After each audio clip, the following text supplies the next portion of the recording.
action-packed edition of your Tony Basilio Show.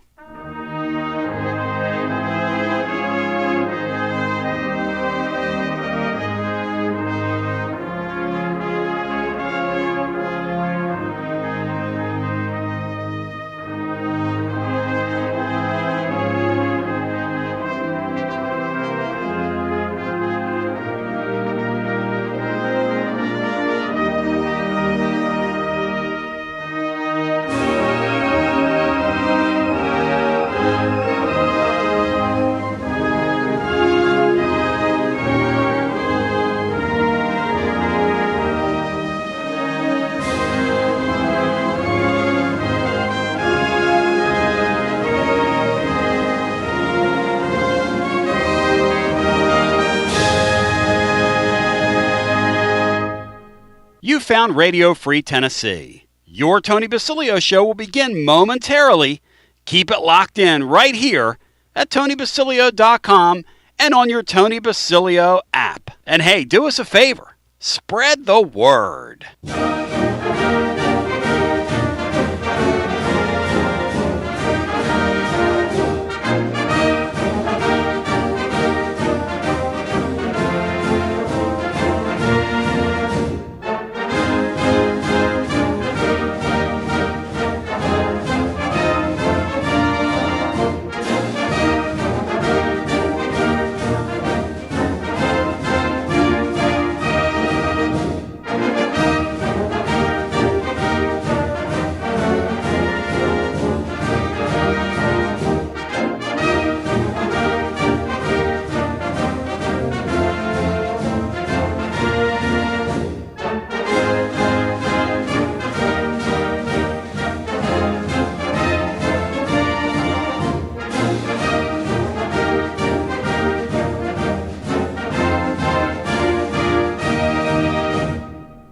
Another award-winning, thought-provoking, action-packed edition of the Tony Basilio Show is coming up next. Tips are always appreciated here at TonyBasilio.com, home of the Tony Basilio Show.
You found the Tony Basilio stream at TonyBasilio.com or on your smartphone or tablet. Another thrilling, chilling, and sometimes spilling edition of the Basilio Show is on the way next. Tips are always appreciated here at TonyBasilio.com.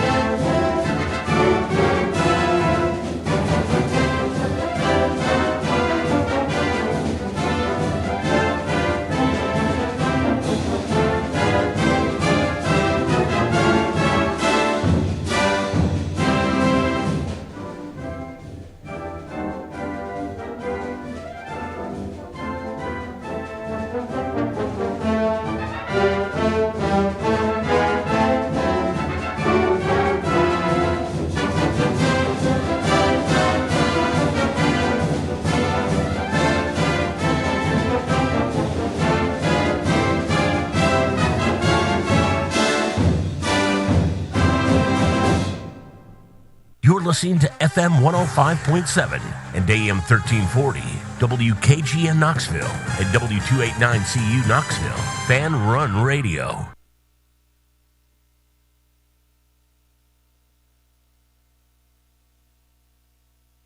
My name's Tony Basilio. I welcome you to the fun and frivolity of a Friday live at Calhoun's. We're going to be down here all freaking day. It's unbelievable. And there's already a ton of people here, Bino. And Bino, describe to the listener what I'm trying to do with my... I just grabbed this thing. Okay, Bino, this is not going well so far. Talk to me. What's your excitement level right now? It is extremely high, Tony. It's my first Oklahoma-Tennessee game in Neyland Stadium. There we go. I was playing ball in the Butch Jones era when Oklahoma came in here. Yep. So I'm extremely excited. I've always loved Oklahoma's program. Yes. It's always had a special play. I was always for them against Nebraska. I was always for them against Texas. Yes. So in a way, I found myself pulling for them a whole lot. So I'm extremely excited, and I think it's going to be a great football game. I just saw Randy over here. His boy played ball. His boy played ball with my son, and he's got some Sooner family in town, you know. And I've always had a soft spot for those people. I've always loved Oklahoma's colors. Yeah. I've always thought their uniform is one of the coolest things in the world. Me too. That Boomer Sooner thing is really cool. That said, they're going to lose tomorrow night. I'm going to execute a whole lot better than I am with my headphone right now. I don't even know what I've done to myself, but God knows. Looks good, I picked Tony. it up. Looks good on I'm you. making do here. But we already have some star studs and stallions out here. We have a Sooner fan here, Bino. That's the social media coordinator for the Seattle Mariners. Really? Yeah, he's sitting with his back to you. All right. There he is, Beanstar. He's being shy. There he is. But he's a quality young man, and that's cool. He said, I really didn't want to be here this weekend because he should be in Game 6 tonight in his ballpark. Yes. But, that Toronto team, they're like us. If you keep showing up and you do enough of the right things like Joey football, you don't have to be flashy. You don't have to have all the stars. No, what they do, you do it well. that so many major league teams do not. They play baseball. They put it in play. That's it. They run the bases. That's it. They field it. That's it. They allow their starting pitchers to go long enough to where they don't tax their bullpen. That's it. So here we are. I wish my major league baseball team Amen, did brother. I wish mine did too. So we got the Sooner fans and the Vol fans here. We're here all day today. This place is already filling up. We're going to open it up so we can sit outside as well. Hey, God's blessed us with a beautiful day here. Amen. Those of you that have come in from the outside the area, it has been brutal this week here, the weather. It is so. I am so glad to see the sun. And please don't take my photo out there. I've got this thing all, Please do. I look like somebody that needs help. And post it. I look like somebody that needs help right now. On the other side, Mike Hugan's going to get the party started. Dale Jones in hour 2. We're going to have some fun along the way. Welcome to our Sooner. Hey, Vol fans, give these Sooner fans a hand. I want to welcome our Sooner fans here. We don't act like Florida fans around here. We welcome people to our place. Hey, we want you guys to have a great stay, a great visit. Just don't win. Just don't win. Spend all your money you can. Just please don't win. Please don't win. Thank you very little. And collect your case of rice-a-roni, your consolation prize on the way out the door. Because somebody tomorrow night, Bino, is going to have a case of rice-a-roni. It's an elimination game. It's what we've got now. Hey, this is fun, man. Absolutely. And the league is fun. I wrote today in our blog. We have like a 5,000-word blog over at tclub.team today, and I wrote that Oklahoma being in this league makes it feel like it matters more. Yes. You take two brands like that. Yes. It isn't like South Carolina joining your league. That's Oklahoma, man. No, this isn't Missouri. Right. This isn't South Carolina. That's right. And it feels different. And I'll tell you this. Every Although I like South Carolina being. I understand. Missouri, I can take them or leave them. But the Texases of the world, the Oklahomas of the world, Yeah. you know.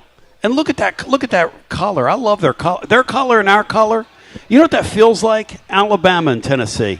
Yes, it does. Almost what it looks like. Yeah. Very, very classic. As classic And as they should be wearing those tomorrow. As classic And as we should be W. wearing Lynn. orange. W. Lynn But- might be hosting sorry. today a couple members of the 85 team at our table of honor today. And also, we're going to sing happy birthday later on to Joshy Boy. Joshy Boy has a birthday today. And we're going to be cutting the, what kind of cake is that, Joshy Cookie Boy? cake. Cookie cake. Cookie cake. We may cut that before we sing. Interesting. Bino was over there trying to nibble at a piece of Joshy Boy's cake earlier. I'm like, man, you got no shame. We're going to come back on the other side and visit with you. Mike Hugan and Joins, presented by our friends at Gufon Moving and Storage. Here we are, live on the one, the only, making it happen with you, moving from right to left across your device, doing it without fear. We're already getting filled up out here, but get out here anyway.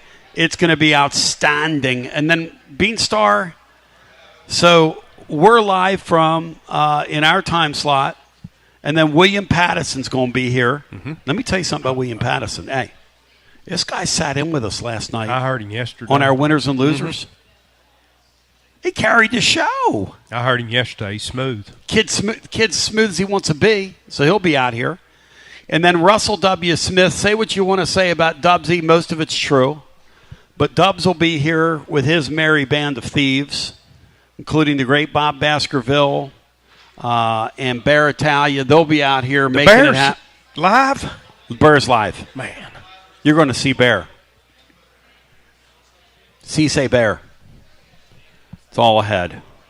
And then we're live playing music tonight from 6 to 9. We're going to set up right down there and play Under the Moonlight tonight, Beanstar. You better get your picks in. Better get what? Your picks in before You you and do those it. freaking picks. You talk about a guy getting on my last nerve. You and those freaking picks. As we continue with more on the other side. Live with you. Live at Calhoun's on the river. What a great crowd here already on a Halloween. Yeah. Yes. I've come dressed as an old creepy, I've come dressed as a creepy old man. How have I done? More after this. You got to dream about buying some land and building on that land? Well, Waterside Contracting is your ticket. 25 years of making dreams come true, Michael Scott. For hundreds in our area, custom homes or remodels, Waterside Contracting will build on your lot. They do incredible work all over the area. Structural integrity, quality without compromise. It's a way of life with Waterside Contract. Check out the wonderful work Waterside does. WatersideContractingLLC.com. When it's time for your dreams to come true. Quality without compromising. Waterside Contracting.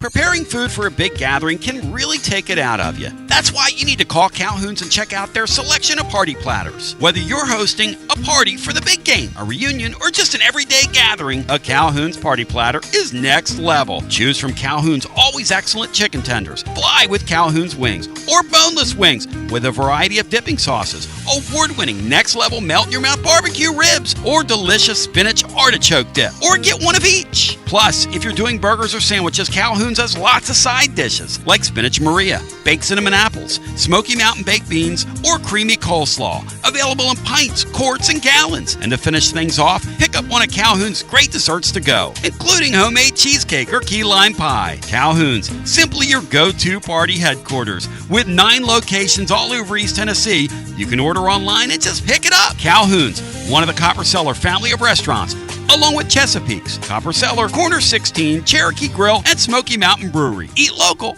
eat good.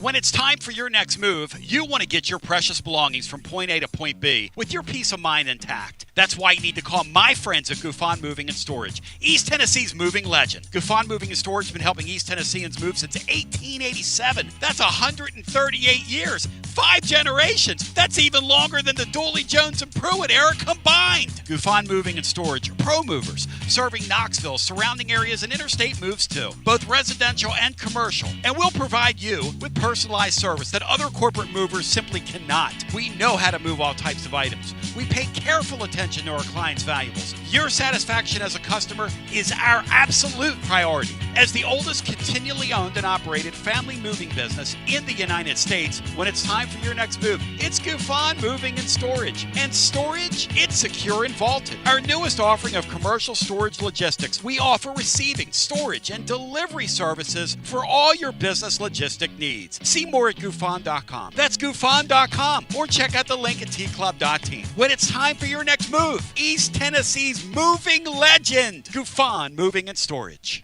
Life never stops moving. And between the 30-minute commutes, daycare pickups, weekly soccer practice, Tuesday night yoga, X number of coffee runs, and that weekend trip to Grandma's, you're racking up the miles. What you need is a tire that can keep up. A tire designed for doers. A tire that's going to last. Like the exceptionally long-lasting Michelin Defender tire. With an 80,000-mile warranty and the safety and comfort you expect, you can forget all about the miles ahead and focus on getting to your destination or conquering your to-do list. Fleet Tire, I-275 exit 1B at East Woodland Avenue in Knoxville. That's Fleet Tire, I-275 exit 1B at East Woodland Avenue in Knoxville. Fleet Tire.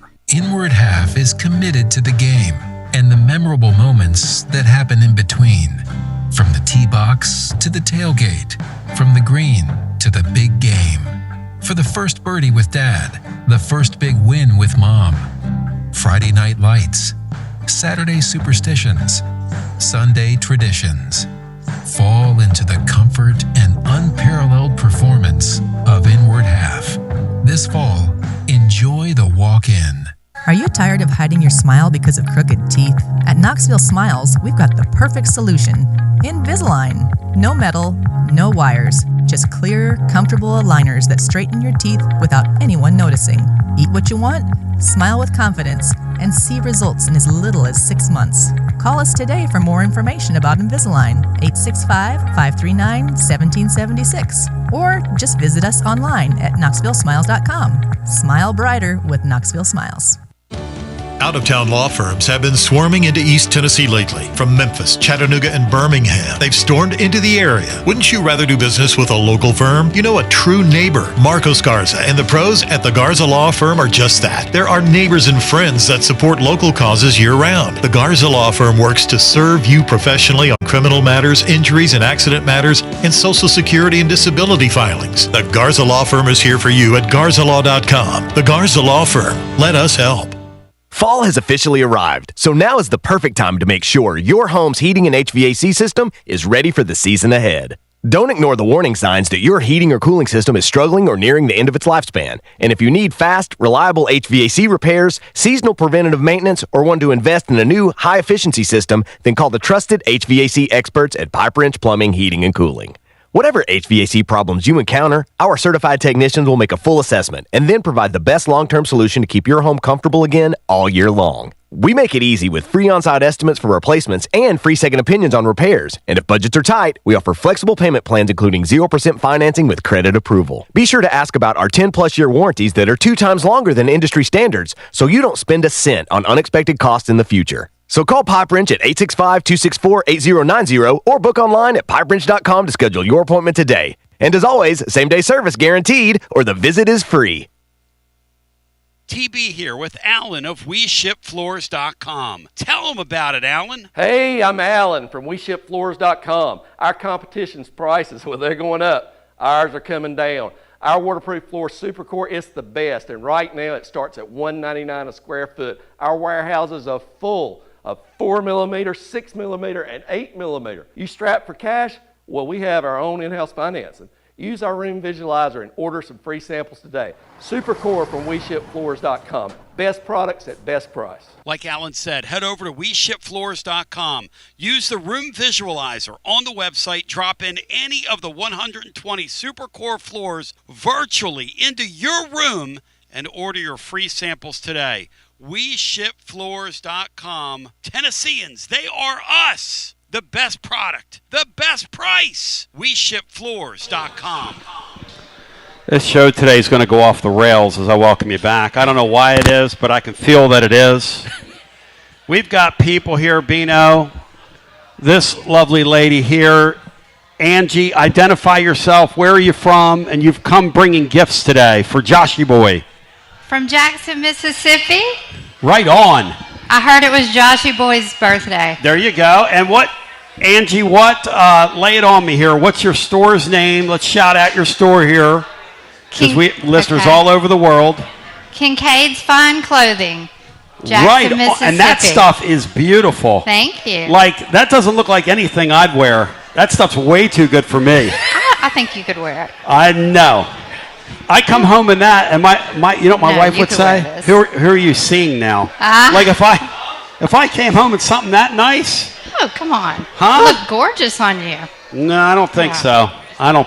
I mean, it's too nice. It's too nice. Half an hour. Tell me about your store and your family, and how did you guys find the show and all that good stuff?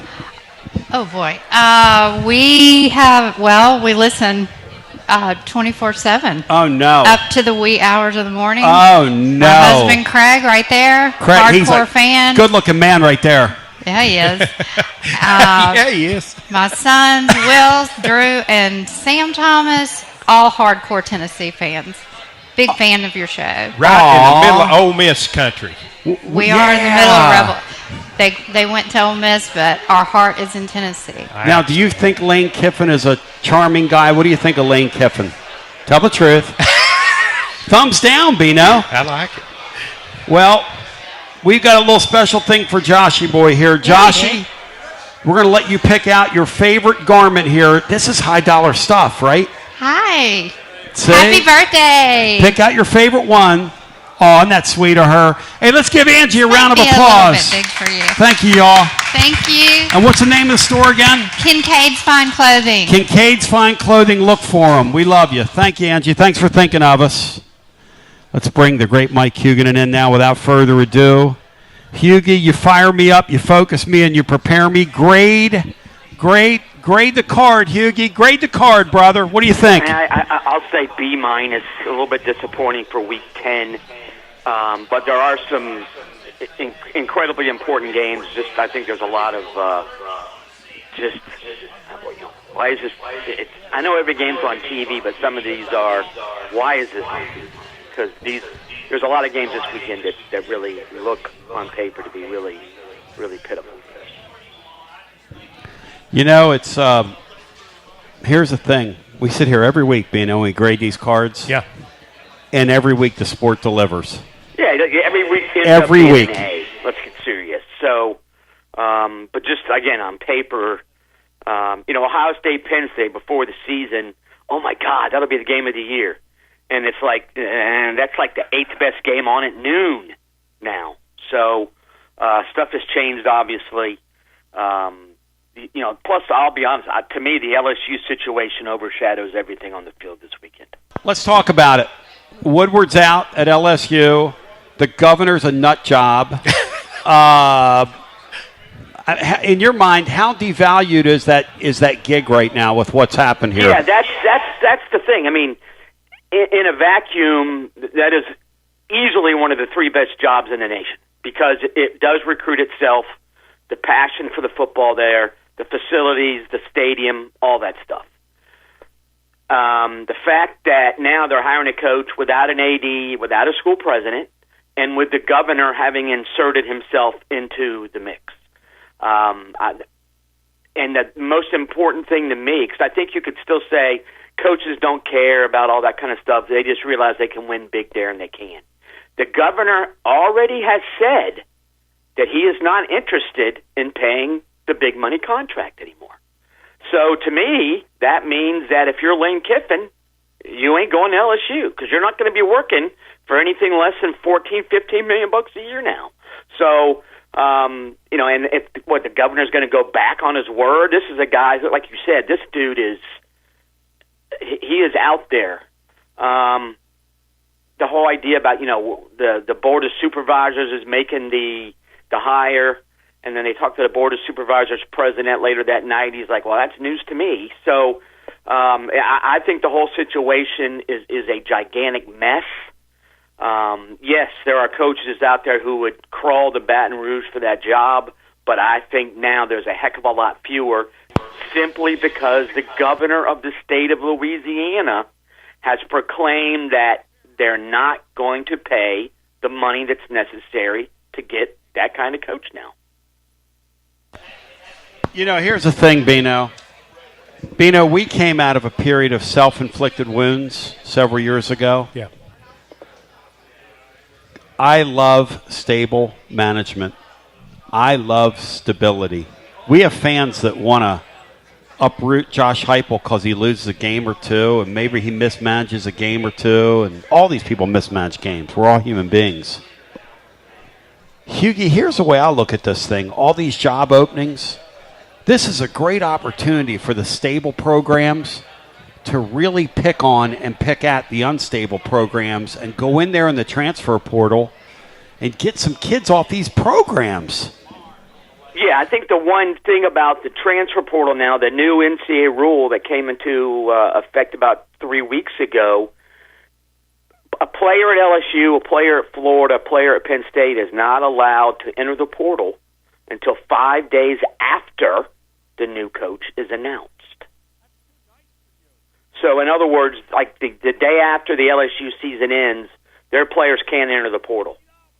Now, they can plan to enter the portal, but they aren't allowed. So, and yes, there will be backroom deals, but that rule was put in to help programs that fire their coach, and which is interesting because again, it's the NCAA bending over backward and coaches bending over backward to protect themselves rather than to look out for the players.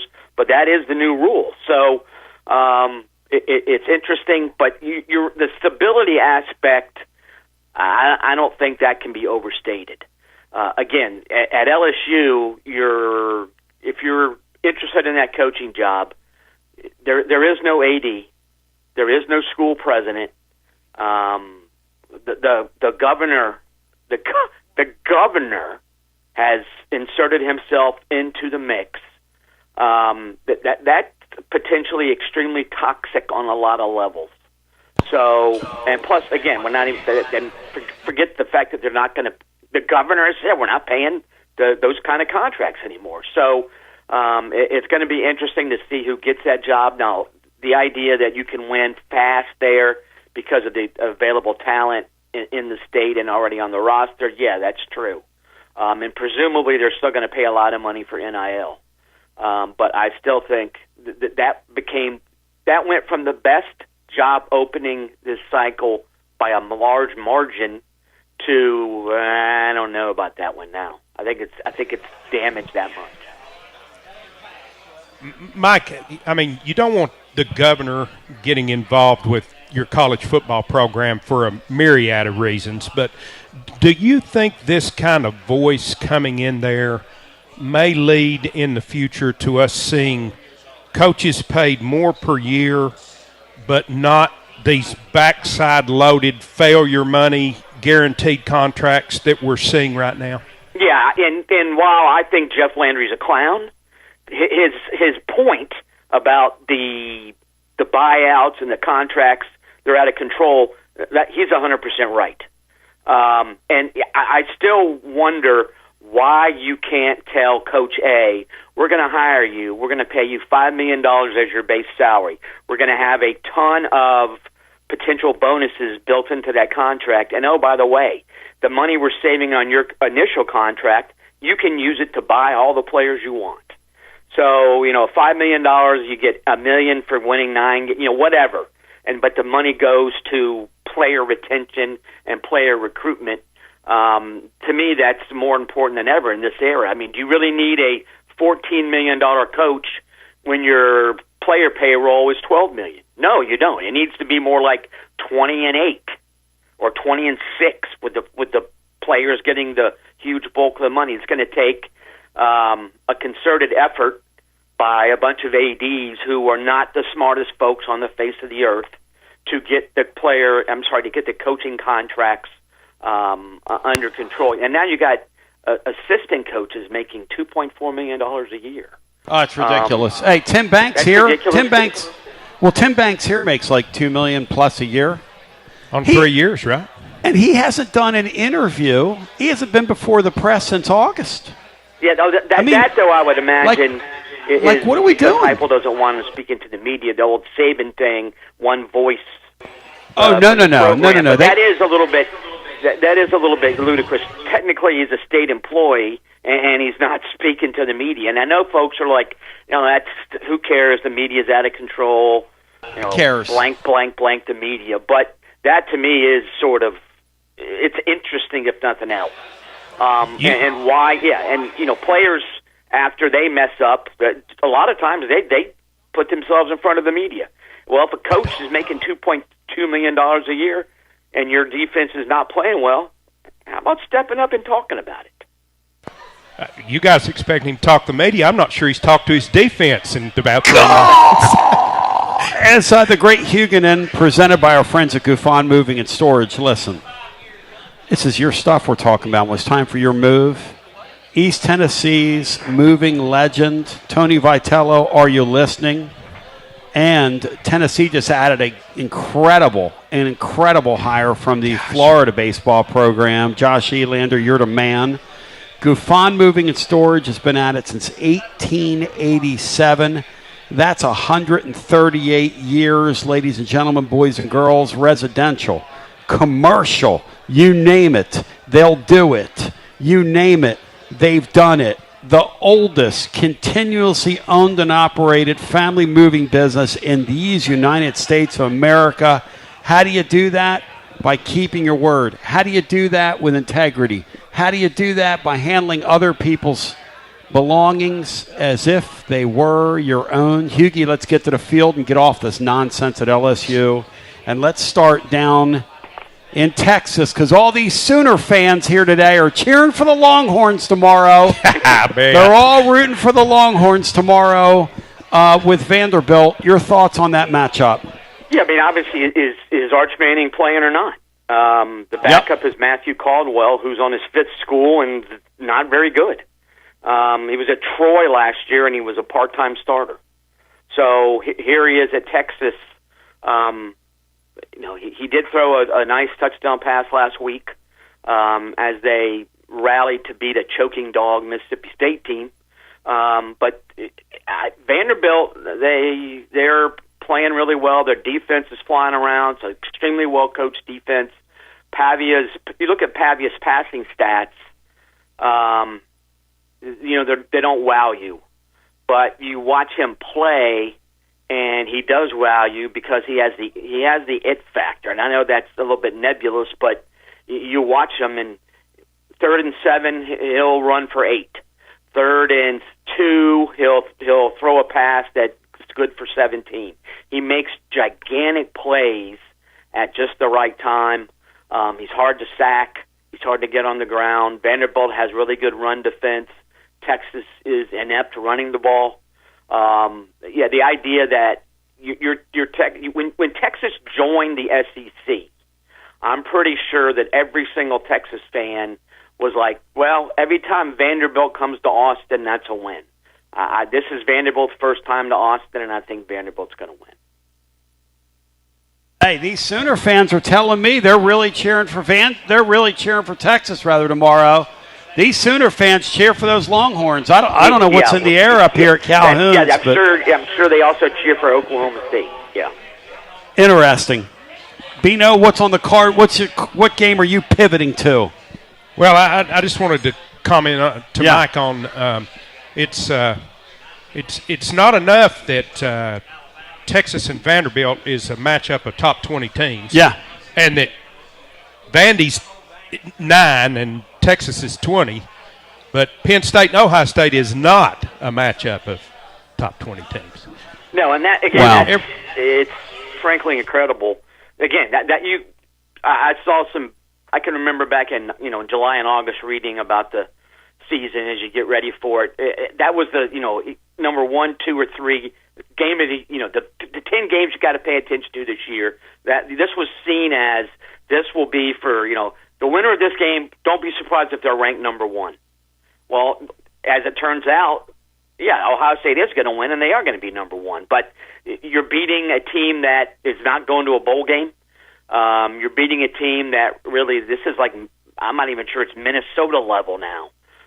The quarterback situation there is bad. The running backs have massively disappointed. The offensive line has been a disappointment.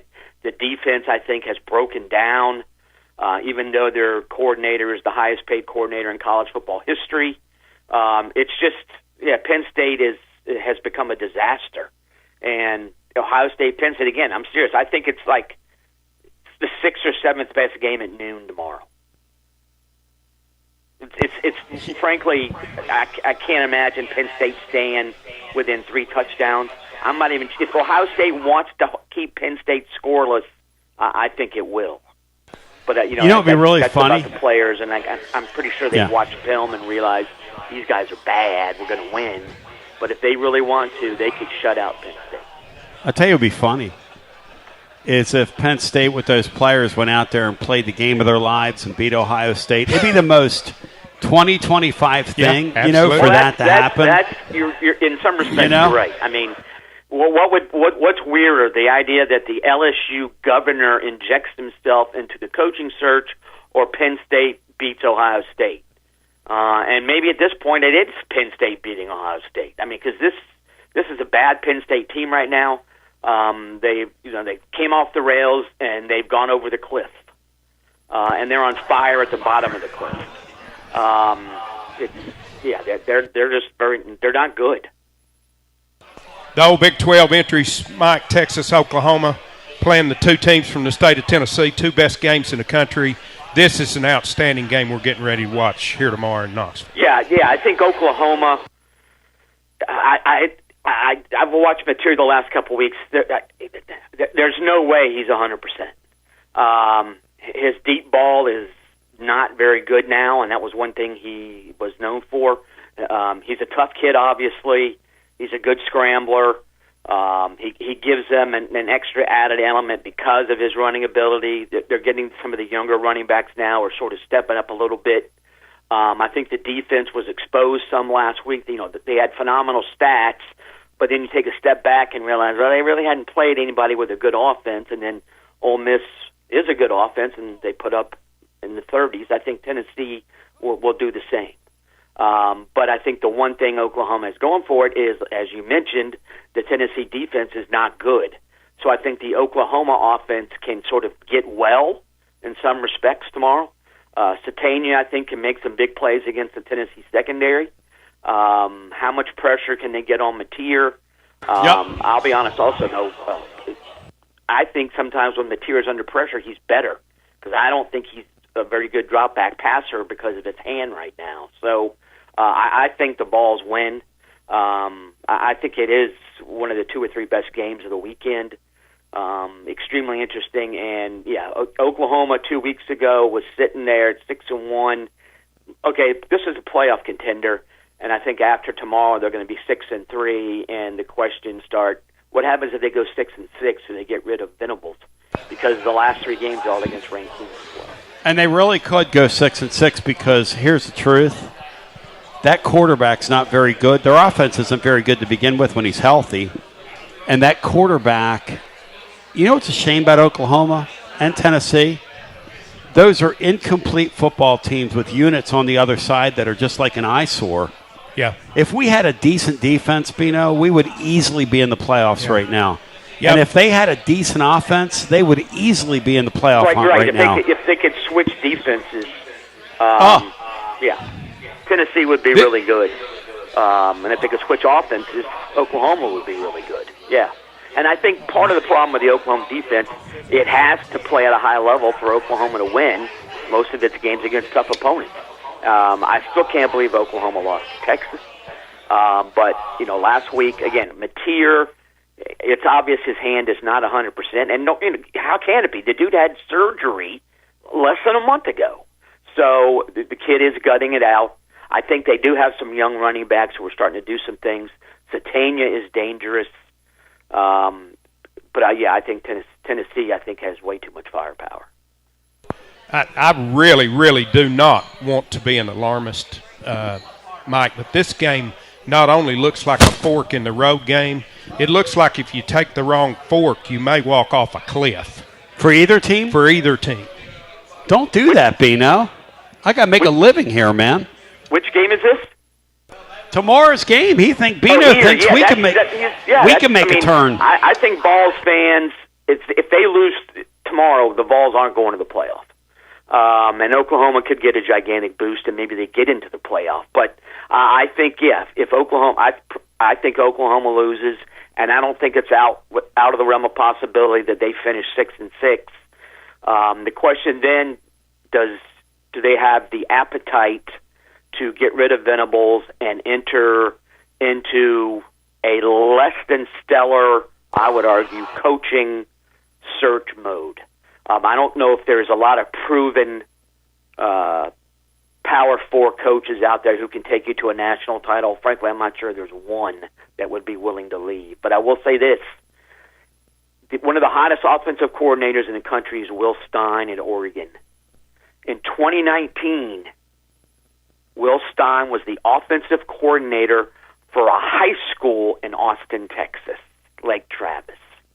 So there are good coaches everywhere. I think too many ADs are worried about winning the press conference and the idea that we're going to bring in this guy. Oh, my God. It's like bringing in – if a Power 4 – a legitimate Power 4 program had bought in Kurt Signetti 2 years ago, I think a lot of the fans would have rioted. You're hiring an old guy who hasn't coached higher than James Madison. You've wrecked our program for the next decade. And then here Indiana is sitting at number 2 and about to go to the playoff for the second year in a row. Again, I think finding a proven coach who could take a Power 4 team to the playoffs or a national title is hard this year, but they're out there. You just got to sort of, I think, in some respects, unearth them. I'm a huge fan of Bob Chesney, who was coincidentally at James Madison. I think there's coaches out there who have won at different levels with different facilities, with different finances that they have to work with. But I think too often fan bases and athletic directors don't look deep enough. Hey, Hughie, talk to me. Cocktail party. Florida, Georgia. Here's the thing. Florida's got ability, man. Florida's got ability. They have. I'm sure they'll be playing extremely loose. It's like it's game 8 where they're playing with house money because their coach has been fired. The offense will be better. That's a given. That's the thing. They fired their head coach, and their offense automatically improves because that head coach was fired, because he is no longer calling plays. He's no longer on the headset. What an atrocious offense. Vernell Brown III, he's out. They only have one healthy running back. But that healthy running back is Jaden Ball. He's an Atlanta kid who Georgia did not recruit at all. So he evidently has expressed extreme dislike for the Georgia coaching staff. So we'll see if that matters. Florida's defense has been relatively steady all year. I think offensively, obviously, there's no tape on Florida. What are they going to do? Napier loved 2 tight end sets. I don't think Florida's running a 2 tight end set tomorrow. So, Georgia should win. Let's get serious. But I think Florida can make this extremely interesting just because the Napier fingerprint is gone from the play calling aspect. Bino, you can laugh at me if you want. Laugh at me. Florida can get that Georgia team tomorrow. Laugh at me, Bino. That's a winnable game. I'm not laughing. I'm not laughing. They're the spot. We've seen it time and time again where a team for one game, at the very least, after making a change, can step up. And Georgia's vulnerable this year. They find ways to win, but they're more vulnerable than we've seen them. Yeah, hey, and Mike, the is there secondary, I think their corners specifically, despite being extremely highly rated out of high school, those dudes can't cover. So if Florida does indeed come out like I think they will, 4 receiver sets, 5 receiver sets, downfield passing instead of the vertical passing that Napier thought was like the bee's knees, I think Florida can do some damage with the long ball. But Georgia does have a way of they seem to muddle through every single game. They start, they generally start slow, which would be an advantage for Florida. Though the last game, against Ole Miss, they did not start slow and they were never stopped. But I think Florida's defense is better than Ole Miss's defense.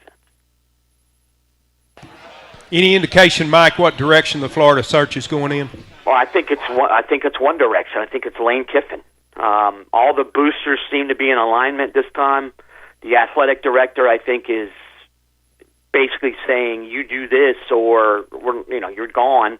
So he's a bad AD anyway. So I think he will do what they can to get Kiffin. And I think the upshot's going to be Kiffin will be the highest paid coach in America next year, whether it's at Florida or whether he stays at Ole Miss. But I think I'm not even sure Florida knows who the number 2 candidate would be.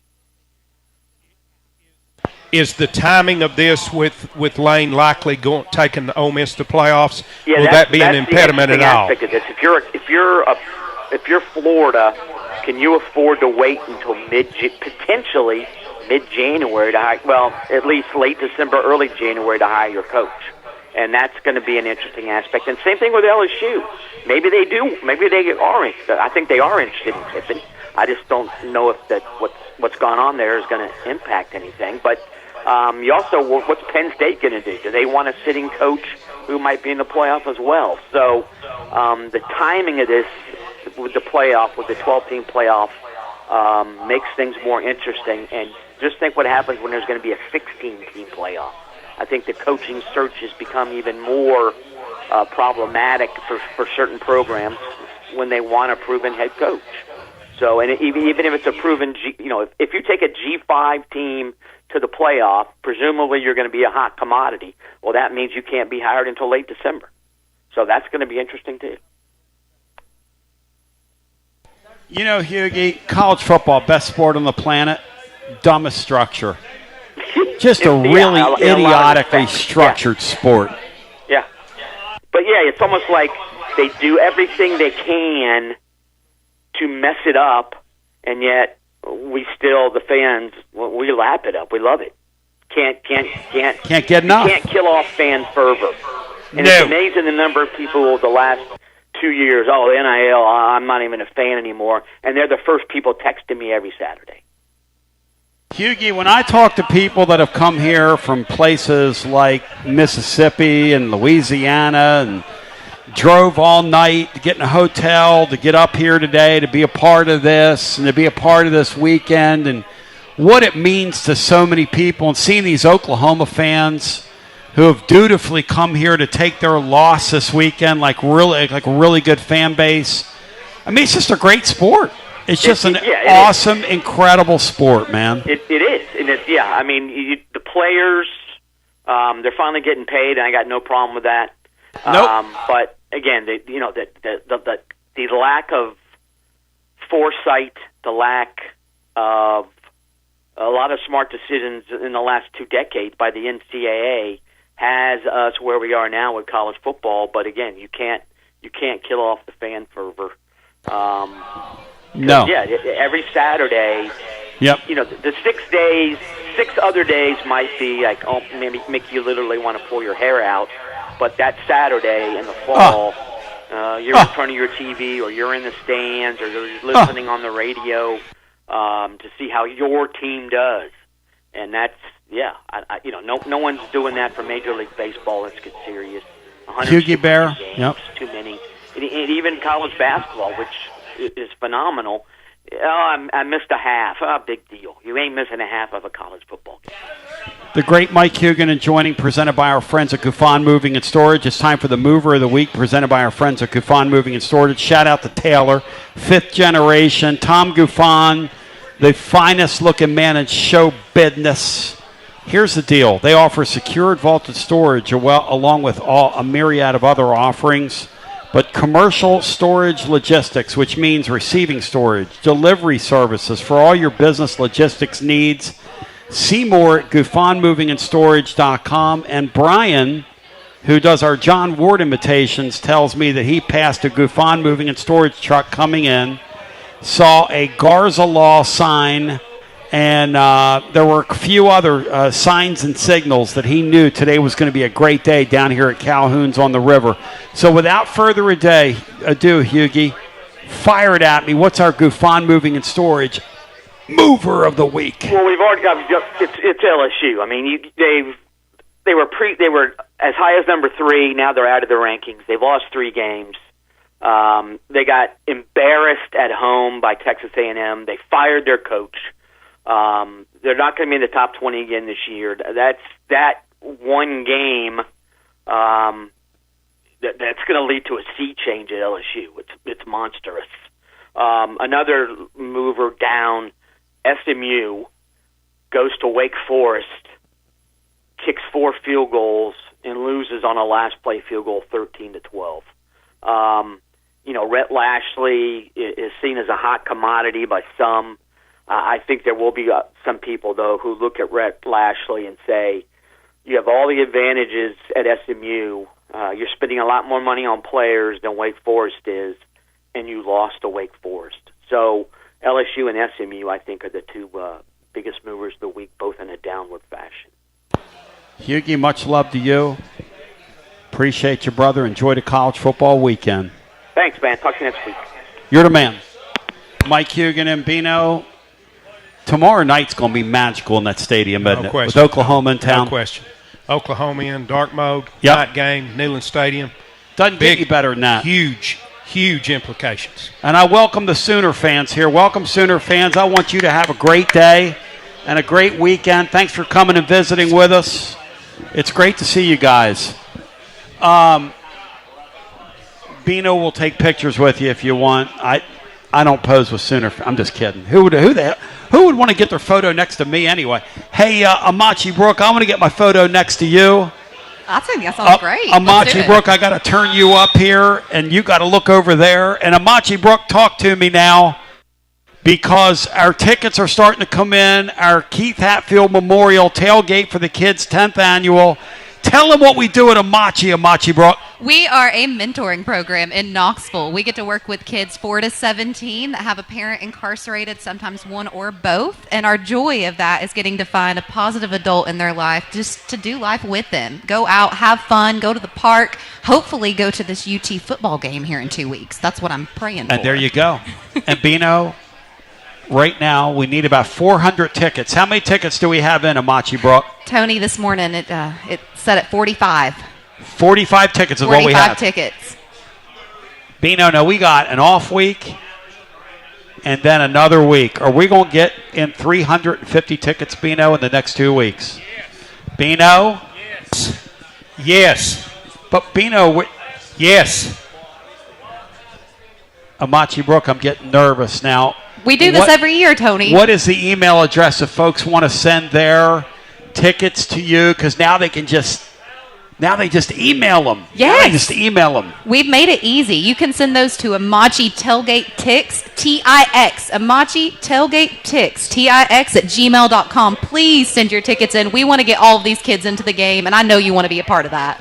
Amachi Brooke, we love you. We appreciate you. You're incredible. If folks want to get involved in the Amachi program, 4 hours per month mentoring a child that has one or both parents incarcerated.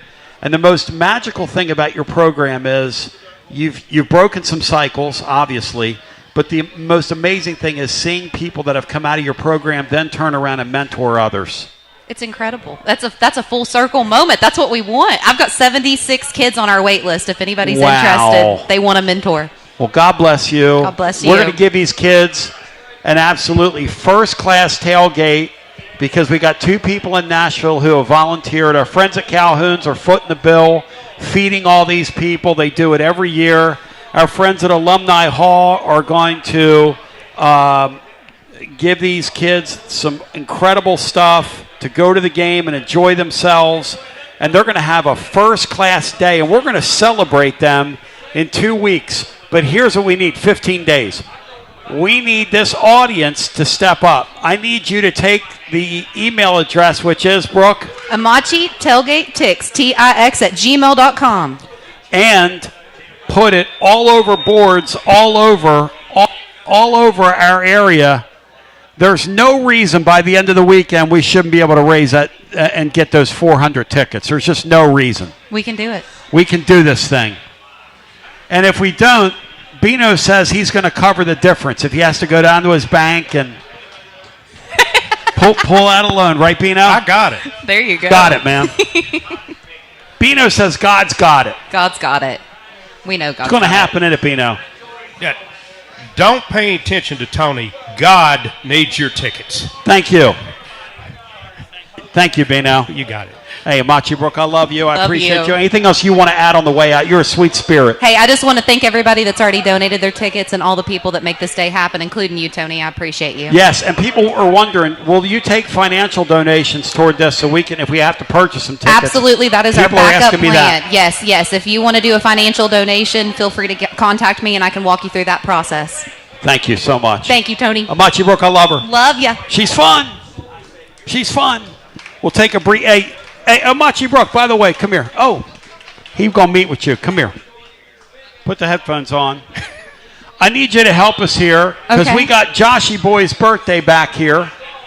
The mayor of Sono, Philadelphia's here. Brian's here. Polly Joe's here. We got a cast of thousands. W. Lynn's up here hosting at our main table here. All right. All we need is a therapist. We're going to do two things. We're going to do two things on the air right now. We're going to show these Oklahoma fans how we do it. Are you ready? We're going to do Great to Be a Tennessee Vol. Okay. On 1, 2, 3. I said it's a Tennessee Vol. I said it's great to be a Tennessee Vol. I said it's great to be a Tennessee Vol. Now. Let's sing happy birthday to Joshy Boy. And I want you all to come up here and get a piece of Joshy Boy's cake. Eat it all so he doesn't get any. And 1, 2, 3. Brooke, you sing it. Because I can't sing. Oh, no, I can't either. I'll do it. Brian, you want to do it? Come sing happy birthday to Joshy Boy. Here, give Brian the microphone. In Engelbert Humperdinck. Sing it like you're singing karaoke. Just get this crowd started. This crowd of miscreants and misfits. And Oklahoma fans, I need you singing along as well. This is a song we call Happy Birthday. We're going to do it in the key of G. 1, 2, 3. Happy birthday to you. Happy birthday to you. Happy birthday to Joshy Boy. Wow. Happy birthday to you. Whoa! Woo! Brief timeout. More on the other side after this. Score a TD every time with T3 Vodka. T3 is Tennessee's premium vodka, handcrafted with passion, precision, and a whole lot of pride. T3 Vodka is taking the volunteer state by storm. T3 Vodka, handcrafted in the majesty of the foothills of the Great Smoky Mountains, where quality isn't just a promise, it's a way of life. Filtered 10 times and 80 proof, T3 Vodka delivers a smoothness that's unmatched. This dedication to excellence has already earned T3 Vodka prestigious accolades. T3 is a 5-time gold medal winning vodka and the 2025 SIPS Consumer Choice Award medal winner.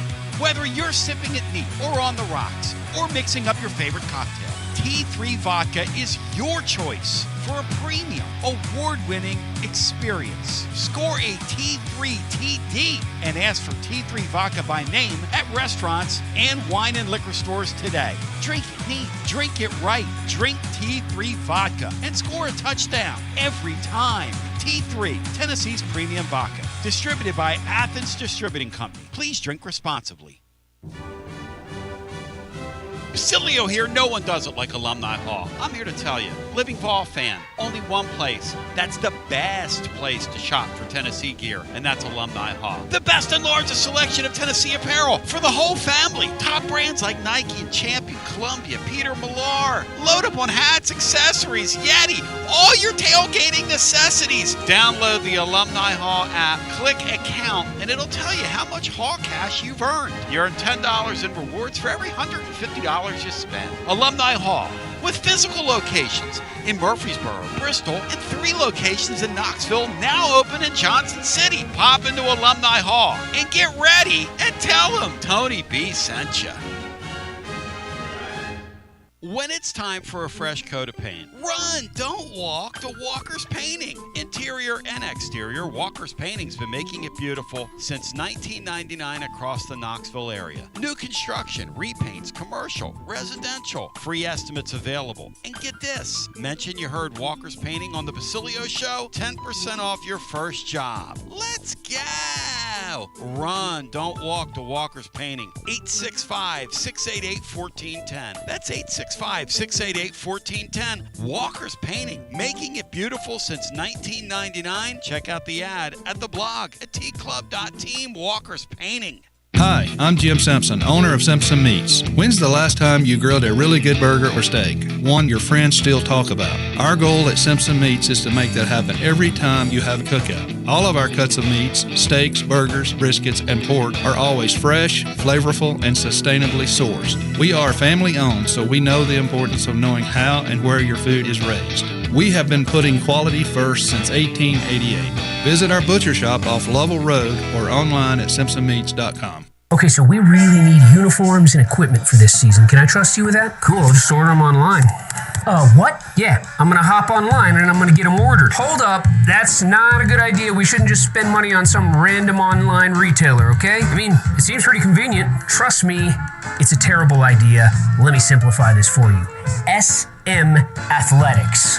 Okay, how do you pronounce it? SM Athletics? They're the go-to for uniforms and equipment, whether it's for universities, high schools, youth leagues, you name it. So why wouldn't you rather go with professionals who can guide us through the process, design the perfect uniforms, and deliver the best equipment? Yeah, I guess that makes sense. What's the name again?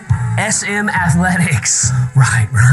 It's definitely smarter to go with a company that emphasizes customer service, fair pricing, and, of course, excellent products. Exactly. So, yeah, I guess it's settled then. For uniforms and equipment for all sports, it's SM Athletics. Yeah, it's another day, but what kind of day is it really? A day of doom scrolling? Laundry day? Nah, it's a White Claw day. Light and refreshing tasting, uniquely cold way filtered. There's an iconic flavor for everyone. So grab a pack, grab your friends. Make the most of each day with those who matter most. When you're together with White Claw, every day is a once-in-a-lifetime experience. You just gotta grab it. White Claw. Grab life by the claw. Please drink responsibly. Hard seltzer with flavors. White Claw Seltzer Works, Chicago, Illinois. Got a problem tree looming over your home? Call ECR Total Landscapes. Whether it's trimming, removal, or storm cleanup, our certified pros get the job done safely and efficiently. We're licensed, insured, and ready 24/7 for emergency calls. Big or small, we cut them all. ECR Total Landscapes. Call now for a free estimate, 865-384-2012, and mention promo code FANRUN for free stump grinding on any tree removal now through the end of the year. Also, visit us at ecrtotallandscapes.com. Basilio here for Budget Transmissions. TGMD, the great Matt Dixon, took his Ford Escape to budget, and like our gold bullet back in the day, it was a total mess. And now, Matt's back in the game. He's got a new transmission, axle, wheel bearing, both radiator hoses, engine mounts, coolant hoses. I mean, his Ford Escape was about to escape to the junkyard, but he didn't begrudge it. He took it to budget, and now he's on his way back to Omaha. Budget Transmissions, over 30 years in business, conveniently located in Bearden. All extended service contracts are honored. A gold certified Repair Pal member. 865-584-4391. 865-584-4391. Budget Transmissions. Don't begrudge it. Take it to budget. Hey there, Basilio family. Jennifer Morris here with Keller Williams Realty. The countdown to fall football is on. Is your fall plan missing the perfect home to watch the Vols make another playoff run? If a new view is on your game day checklist, I'm ready to help you find it. Don't wait until kickoff. Give me a call today at 865-694-5904 or visit my website at nextmovesmokymountains.com. That's nextmovesmokymountains.com, and go Vols. Josh Collins at Collins Insurance Agency. At Collins Insurance, we strive to ensure our customers receive better coverage along with bigger savings. Our community is important to us. We want to provide exceptional service to our customers. Anybody can provide great rates, great coverage, but can you also get great service? And hey, don't just take my word for it. What's up, everybody? Zakai Ziegler here. My family turns to Collins Insurance Agency for the best service, coverage, and price. So don't just go online and get some random insurance. Experience the Collins Insurance difference. Like he said, experience the Collins Insurance difference. CollinsInsuranceTN.com. CollinsInsuranceTN.com. And hey, their Mama Zizi approved. CollinsInsuranceTN.com. Thank you to Josh Collins and Zizi. One more thing, Tony. Go Vols! You're listening to FM 105.7 and AM 1340, WKGN Knoxville, and W289CU Knoxville. Fan Run Radio. We got some royalty back behind us here. Yes. But Marco Vanek doesn't want anybody to know he's here, so I won't say his name into the microphone. Because we got royalty now on the line. We got royalty there, royalty here, and royalty-free music behind us. But what can I say for myself is we're live today at Calhoun's on the river, and it is just such a great crowd here today. It's just so fun. The great Chris Kittrell just said, Tony, this is so cool. William Patterson's going to be up next, and he's fired up, focused, and prepared. Look at that young man right there, Bino, back behind you. He's going to be doing his first ever live show, and I'm fired up, focused, and prepared for him. Amachi Brook is next level. And now let's go to Tennessee legend Dale Jones, who now joins us. Hey, Dale Jones, I'm sitting here looking at Marco Vanek. I looked at you a couple weeks ago. What's going on with the 85 team? Some of you guys look like you could still play. I mean, Hovanek's up here. I don't know. Hey, Hovanek's got like 3% body fat, man. What's going on here? Well, I tell you what, he's in better shape than I am then. No. Matter of fact, if you guys got a few minutes tomorrow, I'd like for you to play. As a great Dale Jones joins. Hey, Dale, when you look at this matchup, first of all, how cool is it that we live in a world where an Oklahoma's on Tennessee's schedule, and then they play tomorrow night in Neyland Stadium in a league game? And how much fun would that have been for you guys as players to have games like that on that schedule? Well, it would have been. I mean, it's simply amazing. You know, it's every week that we're playing somebody that's it's got a great team. So that's what the SEC is all about, and I'm loving it. Yeah, it's such an interesting thing to think about. Like, I'm looking at these Sooner fans here, and the weight that their history carries, the weight that Tennessee's history carries, the fact that I think does Texas come here next year, Bino? I think they do. The thought of that is just amazing. Yeah. Do you wonder, Dale, like I do, how these coaches are going to be able to get these kids to get up for nine of these meat grinders? Because eventually the check comes due on you, doesn't it? Well, I think I think there's excitement every week, so that part of it helps. And it's the thing about it is you're always playing for something. I mean, how big is this game? I mean, you have to win. So week in and week out, it's a grind. And it's tough. I mean, to get up every week, but you got something to play for. Dale, this Tennessee team can't tackle. Okay, I don't know any other way to say it. I just kind of deal in the truth. They're good at certain things on defense, taking the ball away, scoring when you take the ball away. I celebrate it. It's why we've got some wins. How would you take a team like this in the modern era where we don't hit people anymore? How do you make them a better tackling team, Dale? Well, I think that's, I think it's technique. I think when I'm watching college football and even the pros, I mean, it's leverage. People, they don't play with leverage like you should. And I think that's the problem. Not Tennessee. I'm just speaking in general. I think that you have to, it's all about leverage. So when you're practicing tackling, you gotta know where you're at, where your help's at, and be in the right leverage. And if you do that, you're going to have a chance. Even if you go play hard and you make the guy move his feet and he has to miss you, somebody should be there to make the tackle. that's the problem. I don't see. I think we just kind of lost because we don't tackle like we did back in our days.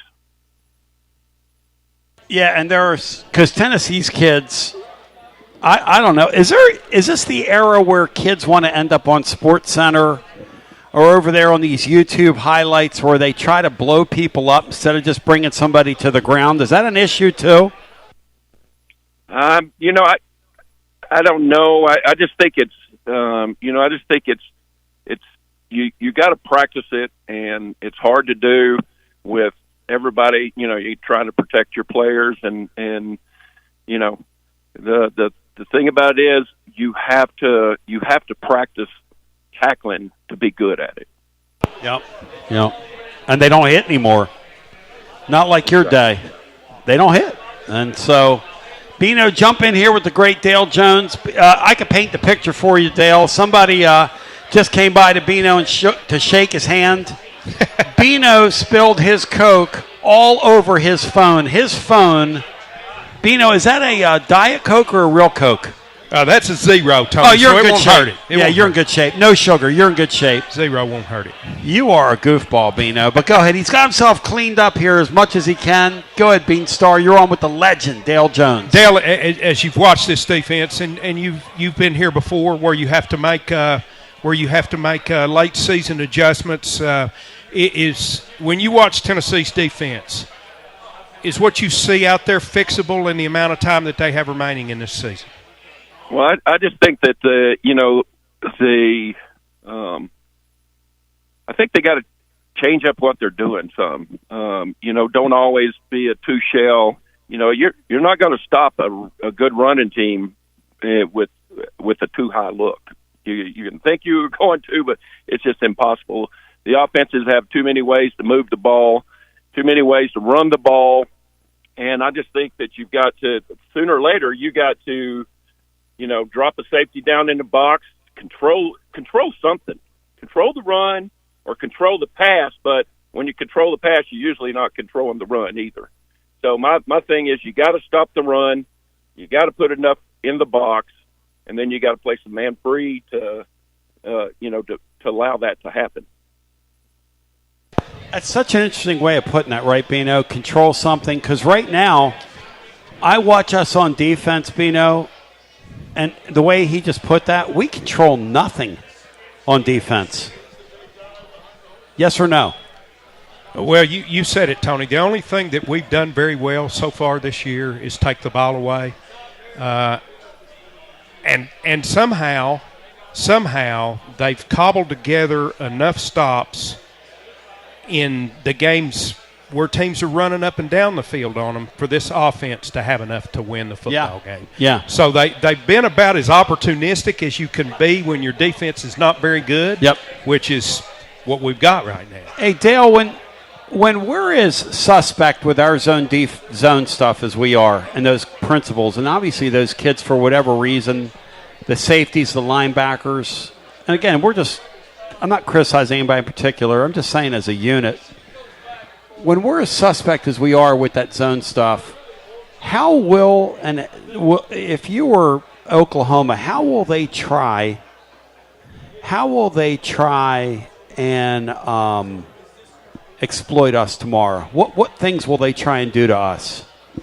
Well, I think that we're it looks like we're a spot drop team, so we're going to a spot, and then they're going to have all their passing, in those open windows. That's what they're looking for. What I like to see would be you can still play some zone, but matchup zone. So you're matching up a receiver that comes into your area. You don't have to do it every time, but you got to do something, or offenses can just move the ball. They know where they're going to be able to go because that guy's going to be open. So you have to me, I would love to see us do some more matchup to receivers that come in our zone, and that's just me. Well, and I got my man Alan here, and we ship floors.com. He knows the hardwood, right? I like what you say. You take a safety, put a safety in the box and say, hey, we're going to hit you. You're going to run the ball on us, we're going to hit you. Because here's the thing about our safety play. They're not good in space. And so what you're saying, hey, I'm just going to take something away from you, and I'm going to force you to do other things to us. Is that what you were saying earlier? That's right. You have so when an offense sets up how they're going to attack you, they're predicating that on how you defend things. So if you go and you change it up, you give them different looks. I think that's one thing about Oklahoma. They're going to give you all these different looks on defense. That makes it tough. But when you're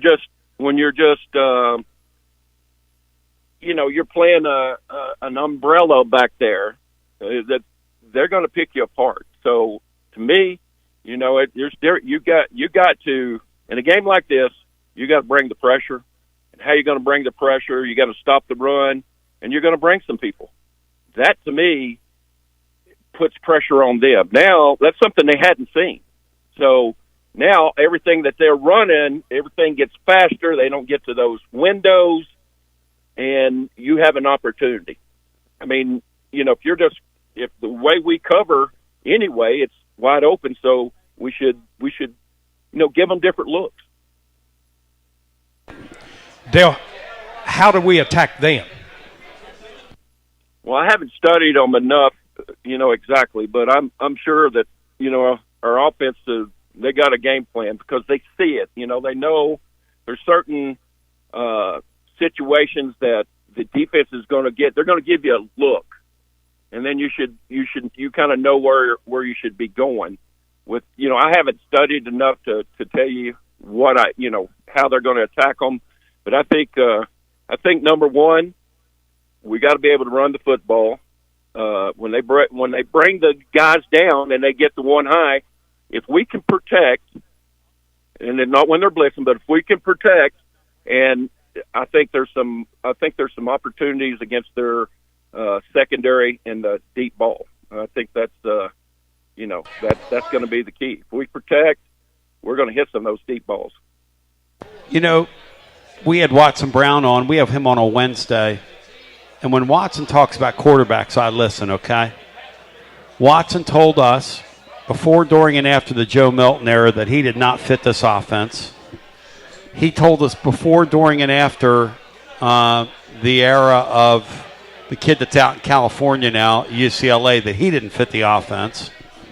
He says this kid fits the offense like a glove, and he thinks he's one of the better deep ball throwers that he's ever seen. Now, you as a defensive guy, Dale, how hard is it to play against a kid that has that kind of touch, throwing that intermediate deep ball? Well, I think that's the everything a defensive coaches always talk about. Keep it. Don't let them beat you deep. Keep everything underneath you. Make the play. But the thing about it is Tennessee's got some really outstanding receivers that can run. They're big. They can jump. They're very athletic. And Joey's the kind of guy that he's a gunslinger. He can sling that ball and it can be where those guys can make plays. And that's the thing. His passes are not. They're all catchable, meaning that the arc of it, where it comes into you, it's catchable. It's not like the kid we had last year where everything was thrown on a line and it had to be perfect. You're giving those guys an opportunity to make adjustments and use their skills. Unlike last year where everything was thrown on a line, it had to be perfect. Dale, what do you think happens tomorrow night in the house that the General built? How do you see this one going? Well, I think it's going to be a great game. I think the key to it is going to be our fans. There's no question. It's got to be loud. You got to take their you got to make them. Our fans have to make them make mistakes because it's going to be so loud, and that gives us an opportunity if we can do that and get them off schedule, then we're going to have a chance to stop them on defense. That's going to be the key. If they're able to just, keep grinding the ball down, we'll have a long night. But I think our offense will do outstanding. I think it's going to come down to our offense versus their defense, and both of them are outstanding. Dale Jones, you're a gentleman, a scholar. We're living in an era, Dale, where I actually think Vanderbilt's going to go to Texas and win tomorrow. What in the world is going on in college football, Dale? And do you share my vision? That Vanderbilt team, Dale, that is some old school football they're playing, buddy. Well, I think I think they've done a great job. That's college football, man. You get a quarterback, and that's the key. You get a quarterback, and you get a couple guys that can play on the edge, and a couple DBs, and you're going to be a good football team. It doesn't have to be everybody. Yeah. Doesn't have to be great. There's certain positions that make you great. You told us back in the summer, we reached out to you on Joey Football, a.k.a. Joey Aguilar. You said this guy can play. You knew he was going to be able to do this, Dale, didn't you? Yes, I did. Because I've watched him. I've saw what if you give Joey time, and when he makes his mistakes is when he has to make the decision too fast, or he makes the decision too fast instead of given the opportunity to throw where he needs to throw, that type of thing. And he's just got to realize he doesn't have to make every pass count. I mean, it's okay to throw it away. Just don't give the ball back over to those guys, and we'll be in good shape. You're the man, Dale Jones. I love you. I appreciate you. I like heroes, my friend, and you're one of mine, brother. You're my man, dude. And I hope you enjoy your college football weekend. You're incredible. Thank you, sir. Thank you, my man.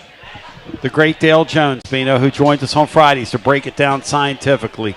So good to have Dale with us. That's fantastic.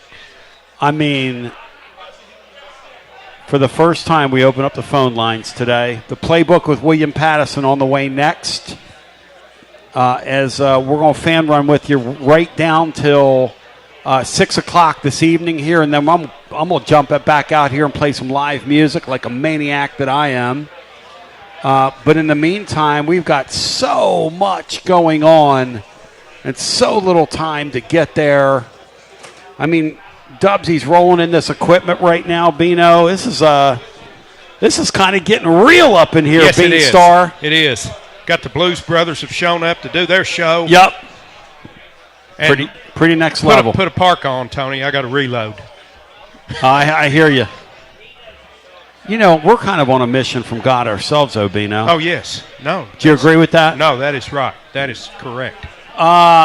Justin Carpenter, look at him, Bino. Look at that kid right there. God, he's unbelievable. All right, let's go to the phones. Our man Lance. Let's go to the phones. Let me get Tom in here. Tom, welcome in. You're on the air. Tony, great show. Hey, Tom, welcome in. Yeah, man, I just want to give you a little flashback here. 1993, moving into Hess Hall, 6th floor, that palatial estate, overlooking the Strip, and a poor freshman asked his brother where he might go play golf, and he told me to go out to a little place called Pine Lakes at Alcoa, and I get paired with a beautiful young lady and her husband named Laura and Tony. Tell him my story about being a freshman. He kind of talks me through what to do in Knoxville and hang out. And along the way, I kind of tell him the name of my brother is Jeff Ham. And he said, "Oh, you're Hammy's brother." And all the guys, I went back to his apartment later and told these guys, Quinley and Coulter and all these guys were Sig Eps. And they said, "Oh, Basilio's got a great show. You got to listen to it. It's a local show." And I've been listening ever since. 30-plus years. I'm on and off. I'm living all over the country. And thank God for podcasts and YouTube, so I could always catch you there. So, wow.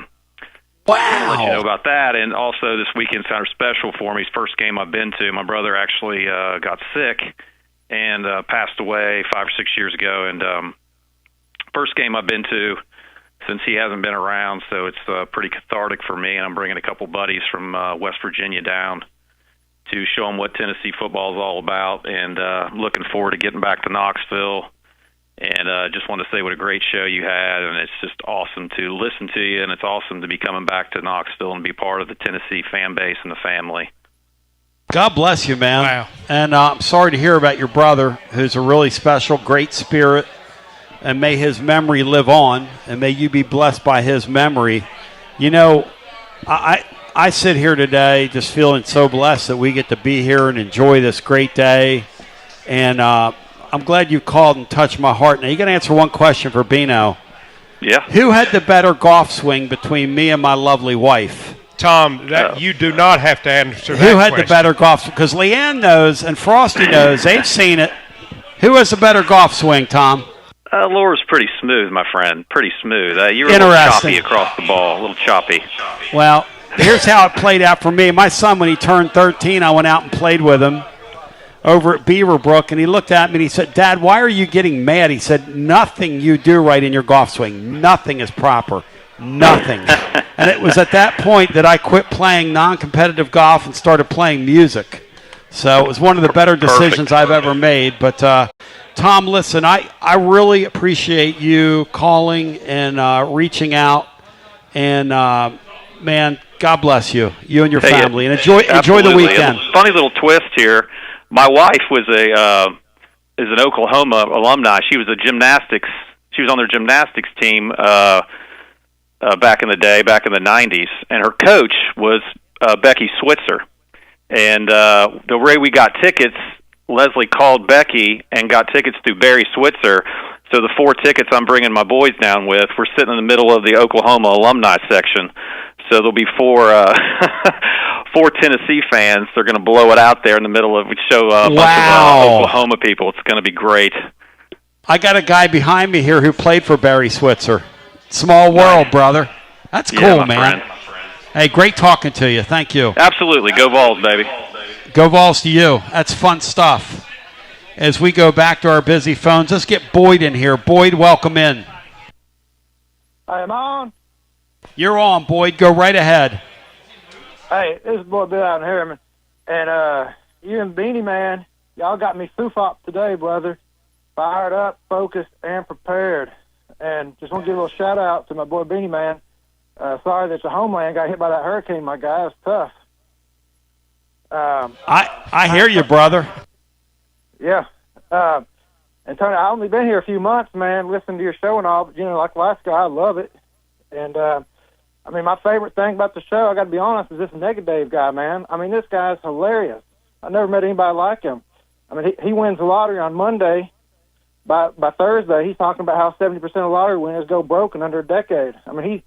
He's probably got some leverage short from the S&P 500 right now, man. I've never seen anything like it.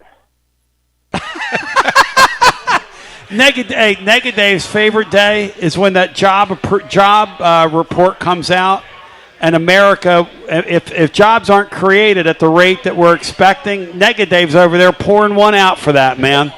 What a negative dude, brother. The jobs report. Hey, but I want to tell, man, anybody who's got his info, if you email me at boybillyharriman@gmail.com. That's boybilly, B-I-L-L-Y, Harriman @gmail.com. You get me in contact with Negative or send me his details, or Negative, you hit me up there, man. I'm going to try to send him an Uber Eats, try to brighten his day, man. Thank you, brother. Good talking to you. Boyd's going to send him some. It's the most classic thing ever. Poor Negative. Bino, Negative. People ask me all the time, an act or is he real? No. Now, we've never met him, but what's your inclination of Negative? 100%. What you hear is what you get. Act. He's an act. No, he's the real deal. Oh. He is who he is. We'll take a brief. And you know what he is? He vacations in a rainforest. He's literally, and Dave, if you're listening, I don't mean this the way it sounds, but I kind of think of you as sort of a hemorrhoid of our show. I know people are maybe like a festering boil. That wasn't any better. Dave, you're just like it's a bright sunny day outside, and you're that one cell that we get in East Tennessee that hovers over us. I mean, you are. I don't get it, Nega Dave. I just don't get you. We come back. We continue with more on the other side. We're live today at Calhoun's. If you want to get in the hunt and in the mix with us, Calhoun's on the river where we be. The playbook with William Patterson on the way next. Russell Smith after that. It is a Halloween unlike any other. We continue counting it down to the Oklahoma game on the other side after this. Guests appear on the TLD Logistics Hotline. Online at tldlogistics.com. Are you currently a residential electrician? Would you like more benefits, better pay, more upside? What about a $3,000 signing bonus?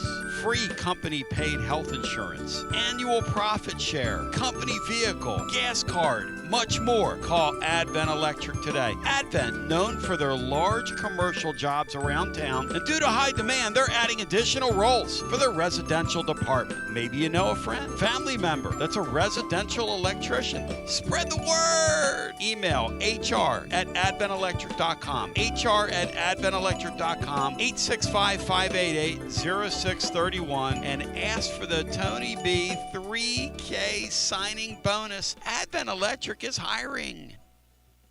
You got to dream about buying some land and building on that land. Well, Waterside Contracting is your ticket. 25 years of making dreams come true, Michael Scott. For hundreds in our area, custom homes or remodels, Waterside Contracting will build on your lot. They do incredible work all over the area. Structural integrity, quality without compromise. It's a way of life with Waterside Contract. Check out the wonderful work Waterside does. WatersideContractingLLC.com. When it's time for your dreams to come true.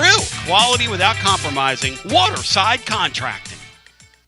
College football fans, Chris Fowler here with the play call. This season, go for Dose with ice-cold refreshing Dos Equis. It's more than a single play. It's a mindset. Think of it as a 2-point conversion for real life. Taking the risk, making the bold move. Whenever we get the chance to go big, we take it. On the field and off, always go for Dose with Dos Equis. Enjoy Dos Equis responsibly. Copyright 2024 Dos Equis Lager Especial Beer. Imported by Cervezas Mexicanas, White Plains, New York. Whether it's baseball, football, softball, church groups, or schools, if you're raising money, do it with locally roasted Grade A Grounds coffee. I'm Billy Miller, a Vol alum and Knoxville native. You keep 40% of sales, and we donate 5% back to our East Tennessee community. Get started today by visiting our website at gradeagrounds.com.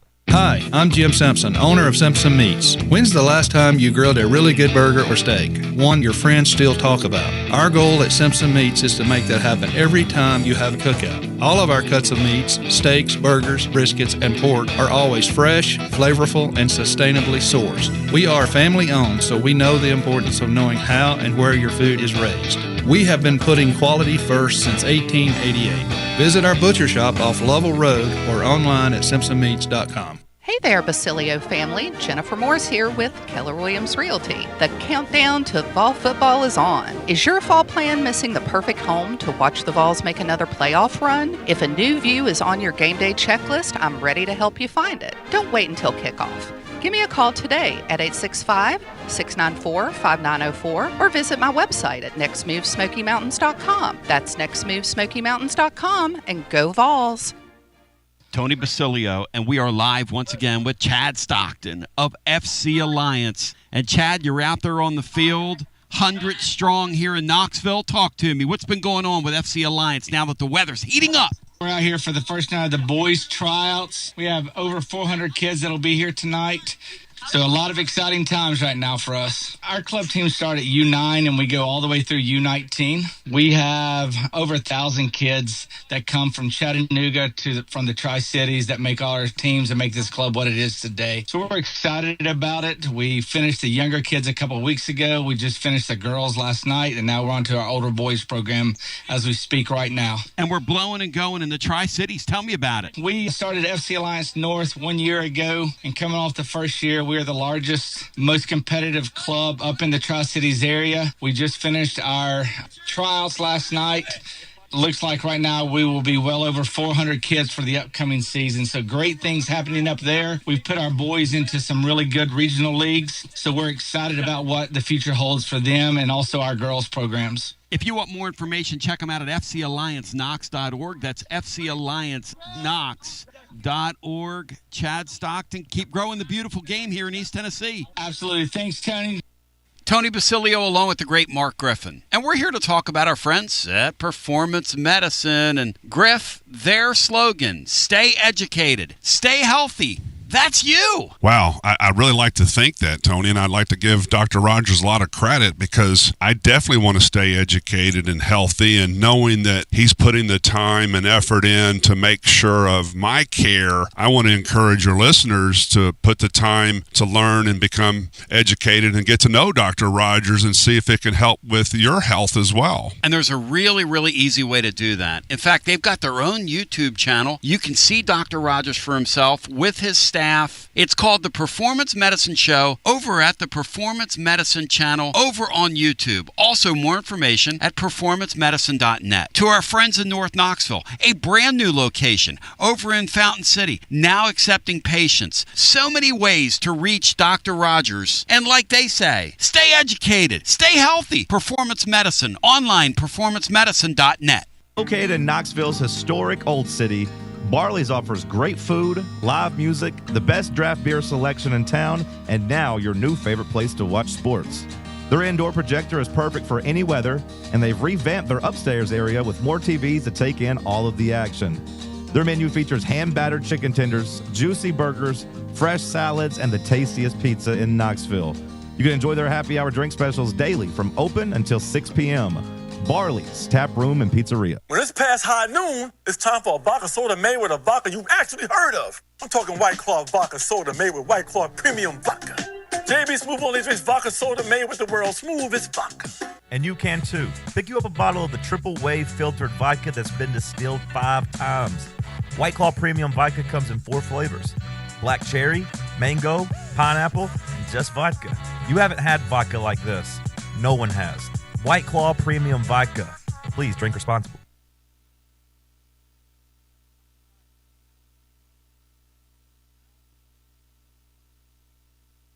TB back with you. Bino the Great is alongside. And this young man right here, Bino, if he were a stock, I'd buy as much of him as I could. Have you heard him yesterday, already started buying. Amen, Bino. I've been selling mine and buying his. Amen, Bino. The great William Patterson, who's up next with the playbook right here. William, look out here at Calhoun's on the river. Look at this, man. Look at the fellowship, the fun, the frivolity. This is what it's all about, my brother. Tony B, this is what it's all about. Look at this. Vol Nation coming out. We got a big-time matchup tomorrow night. Tennessee, Oklahoma, dark mode, prime time, 7:30. You don't want to miss it. And these Vol fans know where to go. Right here, Calhoun's on the river. I hope Will's not too shy to make it through this. Yeah, he seems like a shy kid. Let's go to the phone. Stay here and hang out with me. The lane train. There goes the lane train right by us on his way to, where's he going today, Bino? Is he going to Gainesville today? Is that where the lane train's going? That looks like it's going in the wrong direction if he is. Well, I don't know my geography very well, but let's go back to the phone. And let's get the, Bino, did you set this up? No. Look who's on hold, Bino. Hey, Dave's a loyal caller. Well, I knew he'd be there. I hope he's not offended by what you just said about him, because you just ripped him, Bino. Nega Dave, welcome in. Hey, guys. Hey, Dave. Welcome in, buddy. I really think that this Oklahoma game is the most important game of Josh Heupel's career here at Tennessee. And I'll explain why. Because if they lose this game, they most likely will lose a couple more to Florida and Vanderbilt. And then if they finish the season off like that, going into next year, if they start off slow, it could be really tough on him. He's really not faced any scrutiny at all since he's been here, has he, Tony?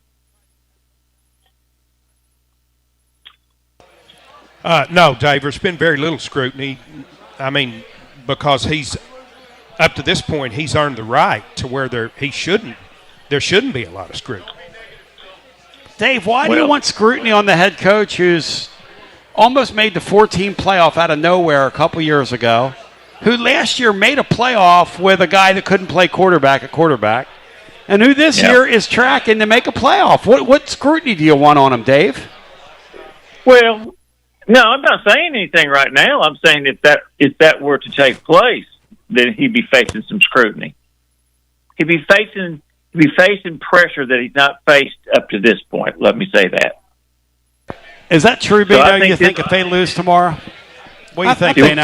I think things are so accelerated today that if the doomsday scenario that Dave is putting out there were to occur, he were to finish 7-5, then yes, next year coming up against a much more challenging schedule, he will face more scrutiny. Now, I don't know how much of that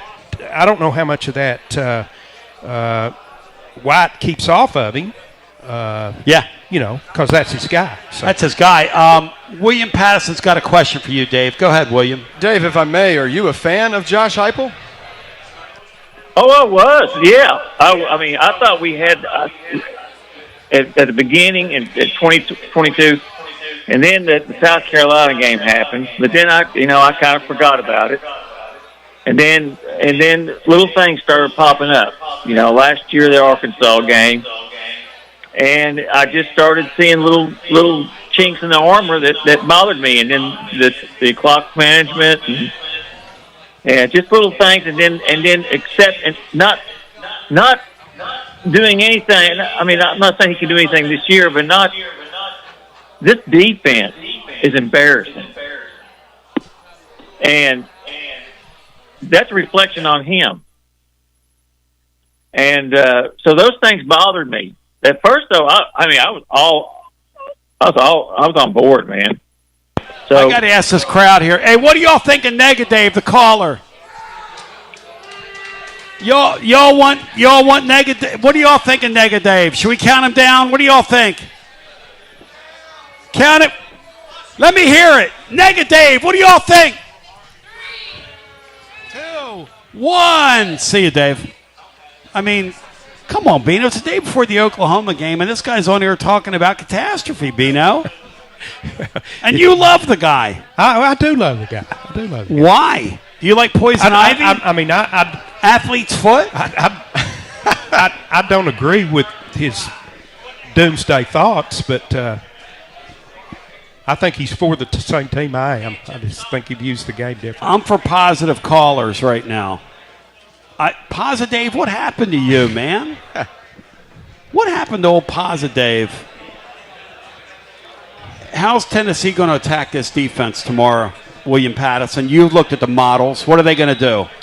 Well, I think Oklahoma has a lot of versatility in all three levels. I mean, guys like R. Mason Thomas coming off the edge. Guy looks like a linebacker but can get in the backfield better than any in the country coming off the edge.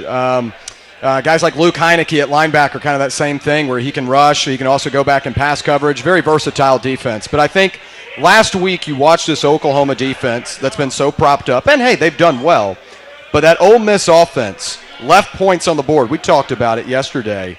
They left points on the board. I thought they could have put more up there. I think if Tennessee is able to get a couple of deep shots and really stretch this Oklahoma defense out, I think you'll find a way to find success and get in rhythm offensively. What are you giving me any time for? Deep shots. Well, no, I from what your guests have said, I think that's an opportunity for Tennessee, and it's an area that Tennessee's good at. So, absolutely exploit it. William and Bino, if you guys were installing a deep shot number before we go back to the phones, how many deep shots downfield does Tennessee take on this Oklahoma bunch? Beanstar, you first. What would you install the number at to get action going both ways? I'll go 2.5, so I'll go 4.5. 4.5. What do you say, William? 4.5. I think you're going to see an aggressive version of Heupel. You saw that in the Alabama game where he went for it on fourth down multiple times. Yep. I say over under 5.5 is the number. Well, here's my question for you guys, and I brought this up last night to the guys. Are we going to go on 4th and short tomorrow? Or are we going to do what Lane Kiffin did and just disrespect their offense? Because I would. Although, with our defense, you give them a short field, you might get scored on. Lane Kiffin last week, Bino, went on a 4th and short from his own 21-yard line, and Oklahoma's offense went, I think it was a 15-yard line. Oklahoma's offense went backwards. Yeah, no, I think that's beyond what you should do. I think that's what Lane Kiffin's done throughout his career that's kept him from winning more big games, is that type thing. Well, I'm not doing it in minus territory. Are you doing it, William? Well, I think there is a balance between recklessness and being aggressive, right? And I think a lot of that comes in game flow, and I think Heupel should be aggressive. He was against Alabama. He understands the importance of this one as it's an elimination game. So I think just finding the balance between being aggressive but also not being reckless and making some poor decisions. Let's go back to our phones and get Greg in here, who's up next with us. Greg, welcome in. Hey, guys. Sounds like you guys having a fun time, baby. Greg, it is just an incredible atmosphere out here, and it is a lot of fun, man. It really is. Wish I was there. You're here in spirit, brother. You're here. First of all, talking about what Nega Dave said, my deal is every game that's next is the most important game. I don't care who you're playing. But I think Joey football, I think he's pumped up. And I think he's ready to go. He knows exactly the stage he is on tomorrow. And I think he's going to shine. I just got a good feeling about him, and his guys are going to fall right in there with him.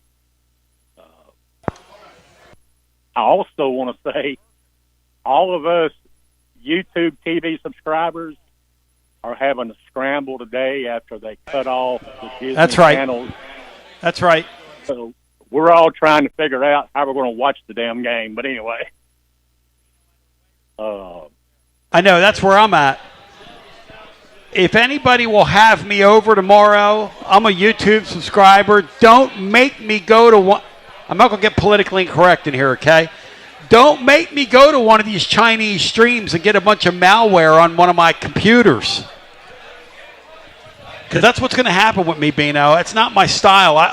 I'm not one of these Chinese stream people. I'm still a direct guy, so some of the YouTube folks are... We're locked out. Oh, man. Laura today went to watch Sports Center and said,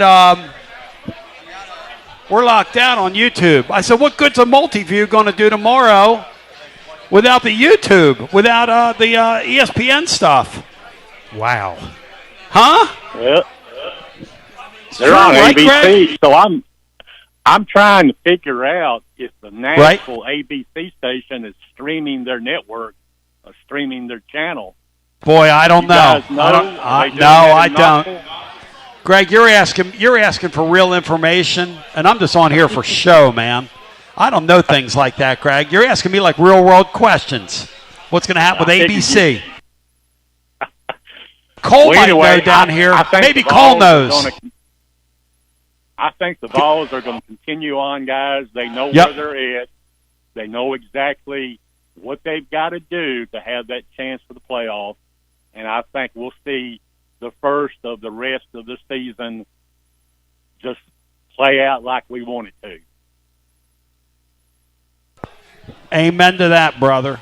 Amen to that. And I hope you're right, because we'll be live at Garza Law 5th quarter fan reaction as soon as that crazy game ends tomorrow night, and do some midnight madness. The other day I didn't get to bed till about 4 in the morning, Bino. I'm getting a little old for this. And Greg, thank you. I hope we get this impasse settled today. I hope we get the impasse settled so I don't have to rely on a Chinese stream. I do too, Tony. I hope that for folks at home. Have you ever been locked out? Have you ever been locked in one of those? Yeah, it's not good.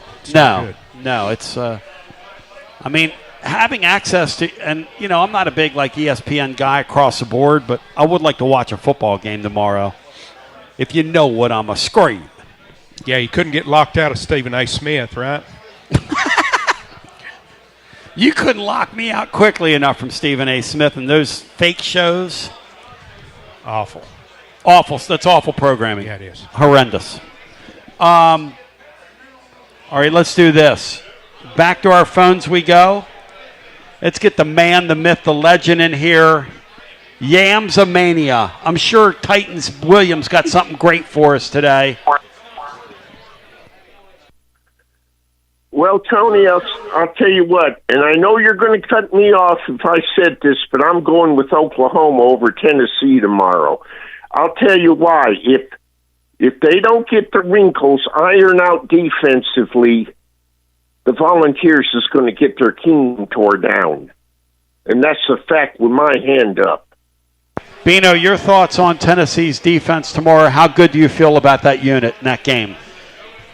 Well, I mean, it's about impossible to feel good about that unit, Tony, but what my hopes are is that our front will be able to have a bigger impact on this game than they've had on the last several. And here's the reality, Bino, and I really mean this. If you can't stop that Sooner offense tomorrow that I saw, that seen play the last few weeks, because they can't get out of their own way, if you can't stop those guys, let's forget about it the rest of the year. Well, your hope is that you see the material we've seen since his injury. That's and right. Not the one that we saw before. That's right. Because he's very capable. We saw that before his injury. My number tomorrow, Bino, is first team to 30. First team to 30 wins. Yeah, I think that's probably my a good number, Bino. I hope that's a good number. First team to 30 wins. And because, look, if we give up 31 points to their moribund offense, that is not good.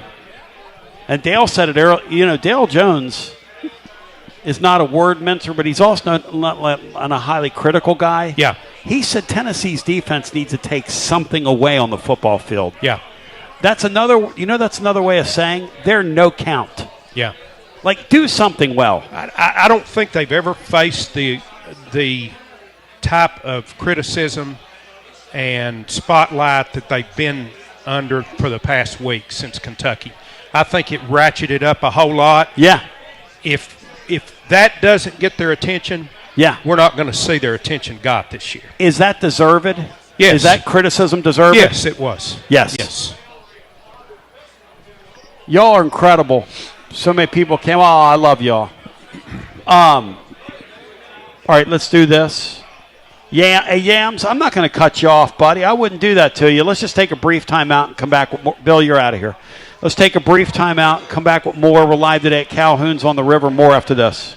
Are you stuck in a dead-end job or ready for a new challenge? Do you feel like it's time to try a new career? Well, it's time to change lanes with TLD Logistics. My friends at TLD Logistics have some really exciting opportunities for you to learn a new skill. With a new 5-acre driving academy that's now under new leadership with all new course material. And the best part, it's absolutely free. What a great deal to set you on the road to higher pay. And TLD Logistics even offers weekly stipends to offset food and gas expenses. In 6 weeks' time, you could complete this course and be in compliance with FMCSA regulations. Then you're ready for the open road of opportunity. What are you waiting for? It's time to change lanes with TLD Logistics. Visit tldlogistics.com. That's tldlogistics.com. TLD Logistics. Yee-haw! I've been hooting and hollering ever since I started betting with the VIP Play app. VIP Play has more than 200 leagues, every bet type you can imagine, live betting and live hosts, all with 24/7 support from real live people when you need them. Start betting better with the VIP Play app today. Don't be a better, be a better with VIP Play today. VIP Play coming soon. Gambling problem? Call 1-800-889-9789. Must be 21 plus and located in Tennessee to bet. TB here for Cedar Bluff Plumbing, a live and local company that's been serving our area for over 32 years and counting because every customer counts, and I mean no job is too small. Cedar Bluff Plumbing just voted #1 by City View magazine because multiple plumbing experts are on call to serve all your plumbing needs. Chances are there'll be a plumber in your area when you call, and they won't send some salesman to your house. You're going to get a high character, trustworthy, highly trained plumber who will serve you. Not like some of these these guys that look like they came off the set of America's Most Wanted. Cedar Bluff Plumbing is Basilio tested and approved and will go the extra mile for you because Chucky Mack is a servant of the people and my consigliere to the throne, celebrating over 32 years of serving living volunteers. Cedar Bluff Plumbing. Call 588-4448. That's 588-4448. Cedar Bluff Plumbing. This October, Pipe Wrench is serving up scary good savings with no tricks and just treats for your home comfort. This month only, you can get a free furnace upgrade with qualifying HVAC system installation, a free sediment filter with water heater installation, or protect your home's comfort with HVAC tune-up and plumbing system check bundle for just $129. Forget the tricks of surprise breakdowns, costly repairs, and high utility bills, as our limited time offers are designed to keep you cozy, comfortable, and confident all season long. Pipe Wrench is always your partner for energy-efficient and cost-effective upgrades that keep your family comfortable and safe year-round. We make it easy with free on-site estimates for replacements and free second opinions on repairs. And if budgets are tight, we offer flexible payment plans including 0% financing with credit approval. You better hurry, because just like Halloween candy, these offers disappear after October 31st. Call Pipe Wrench at 865-264-8090 or book online at pipewrench.com to schedule your appointment today. And as always, same-day service guaranteed or the visit is free. College football fans, Chris Fowler here with the play call. This season, go for Dose with ice-cold, refreshing Dos Equis. It's more than a single play. It's a mindset. Think of it as a two-point conversion for real life. Taking the risk, making the bold move. Whenever we get the chance to go big, we take it. On the field and off, always go for Dose with Dos Equis. Enjoy Dos Equis responsibly. Copyright 2024 Dos Equis Lager Especial Beer. Imported by Cervezas Mexicanas, White Plains, New York.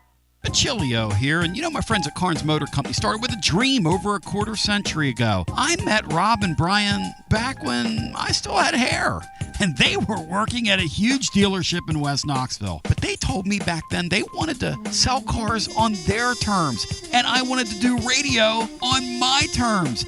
Their terms, just like my terms, are ultimately your terms. In both cases, you're the winner.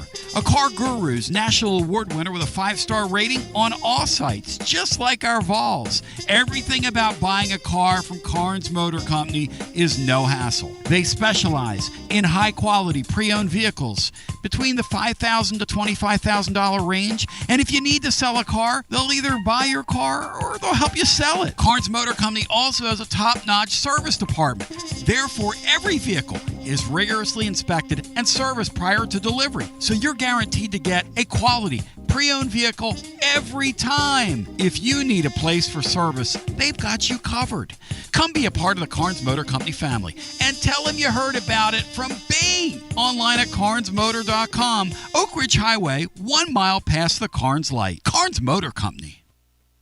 Preparing food for a big gathering can really take it out of you. That's why you need to call Calhoun's and check out their selection of party platters. Whether you're hosting a party for the big game, a reunion, or just an everyday gathering, a Calhoun's party platter is next level. Choose from Calhoun's always excellent chicken tenders, fly with Calhoun's wings, or boneless wings with a variety of dipping sauces, award-winning next-level melt-in-your-mouth barbecue ribs, or delicious spinach artichoke dip, or get one of each. Plus, if you're doing burgers or sandwiches, Calhoun's has lots of side dishes like spinach Maria, baked cinnamon apples, Smoky Mountain baked beans, or creamy coleslaw. Available in pints, quarts, and gallons. And to finish things off, pick up one of Calhoun's great desserts to go, including homemade cheesecake or key lime pie. Calhoun's, simply your go-to party headquarters. With 9 locations all over East Tennessee, you can order online and just pick it up. Calhoun's, one of the Copper Cellar family of restaurants, along with Chesapeake's, Copper Cellar, Corner 16, Cherokee Grill, and Smoky Mountain Brewery. Eat local,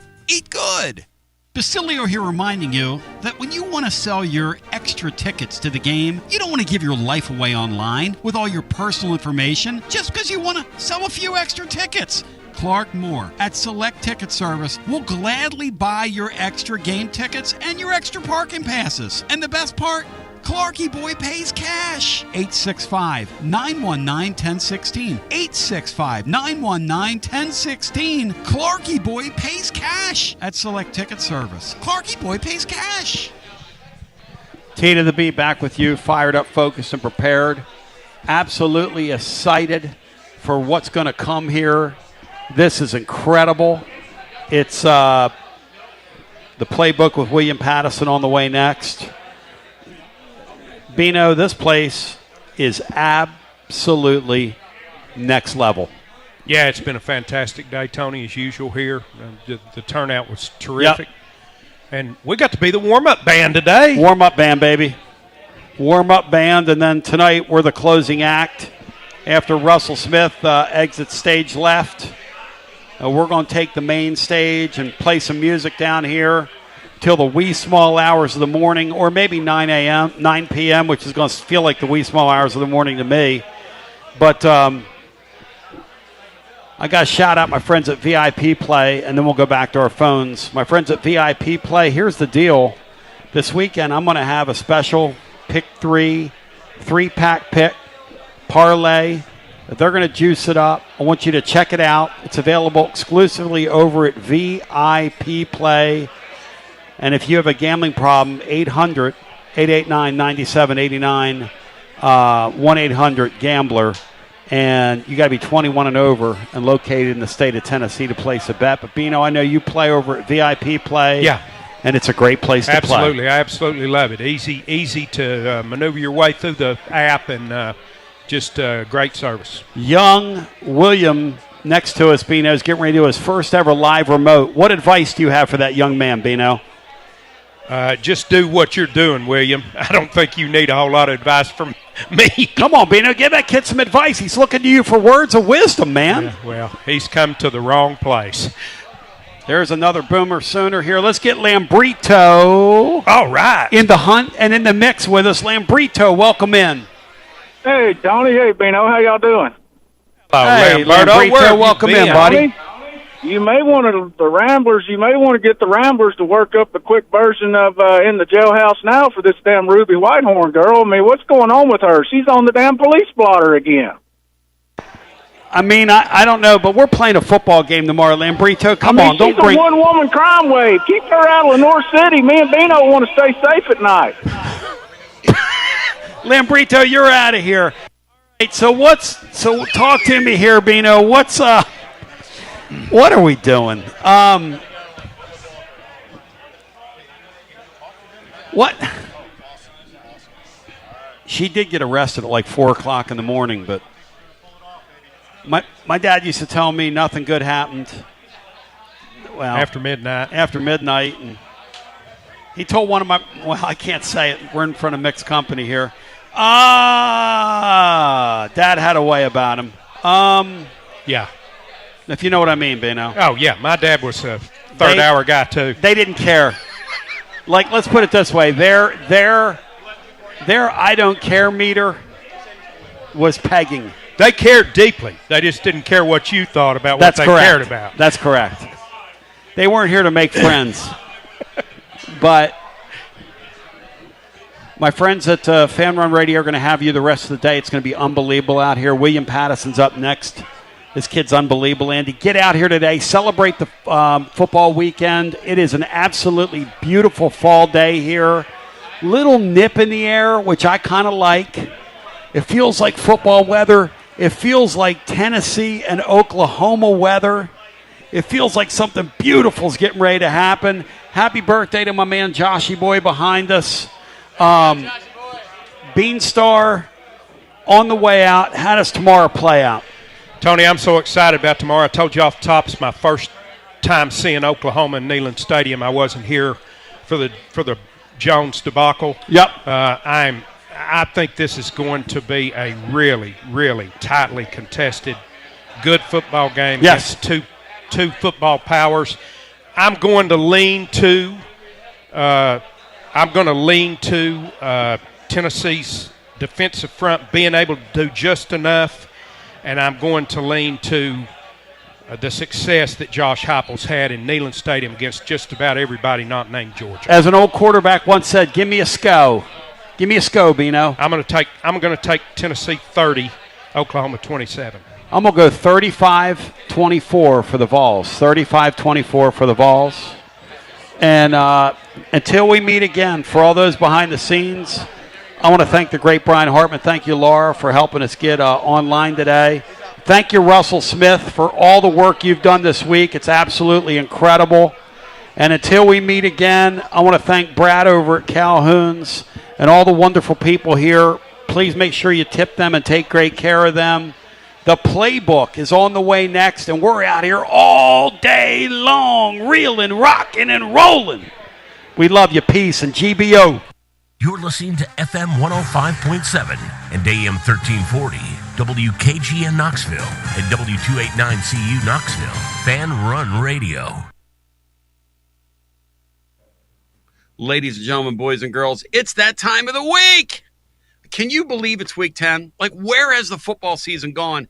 And we keep adding and detracting from our panel here on winners and losers. Now, to the guys that are currently assembled, you got work to do, because last week we were 3 out of 4 in our power plays, and a bunch of other winners were picked across the board as well.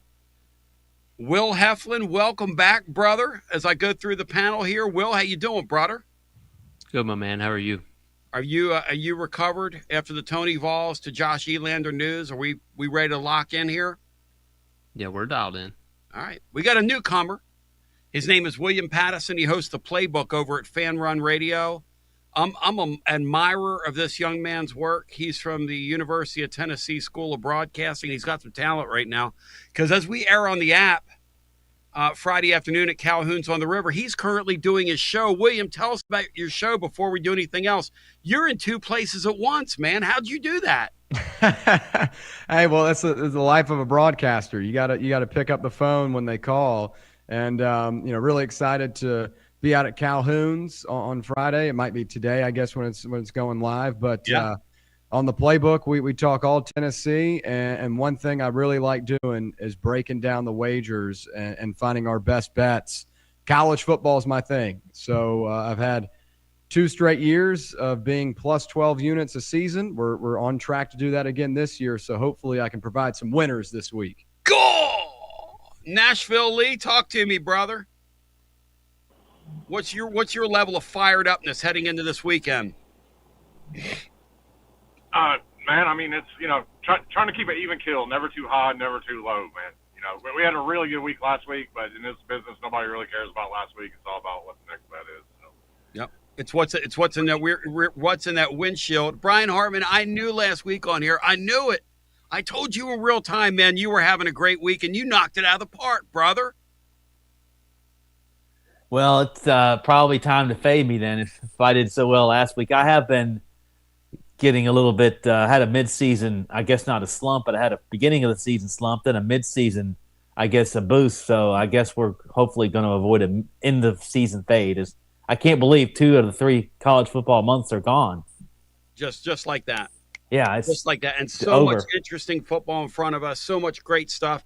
And the more we know about the sport, the more unanswered and more answers we're going to find here. It's like looking under rocks constantly as we're presented by Dos Equis. Lager Especial, Golden Pilsner style beer made from the choice of hops, nuanced composition, smooth, clean finish. Party guest always invited, never, and I mean ever, ever, ever overstays his welcome. We wouldn't like that now, would we?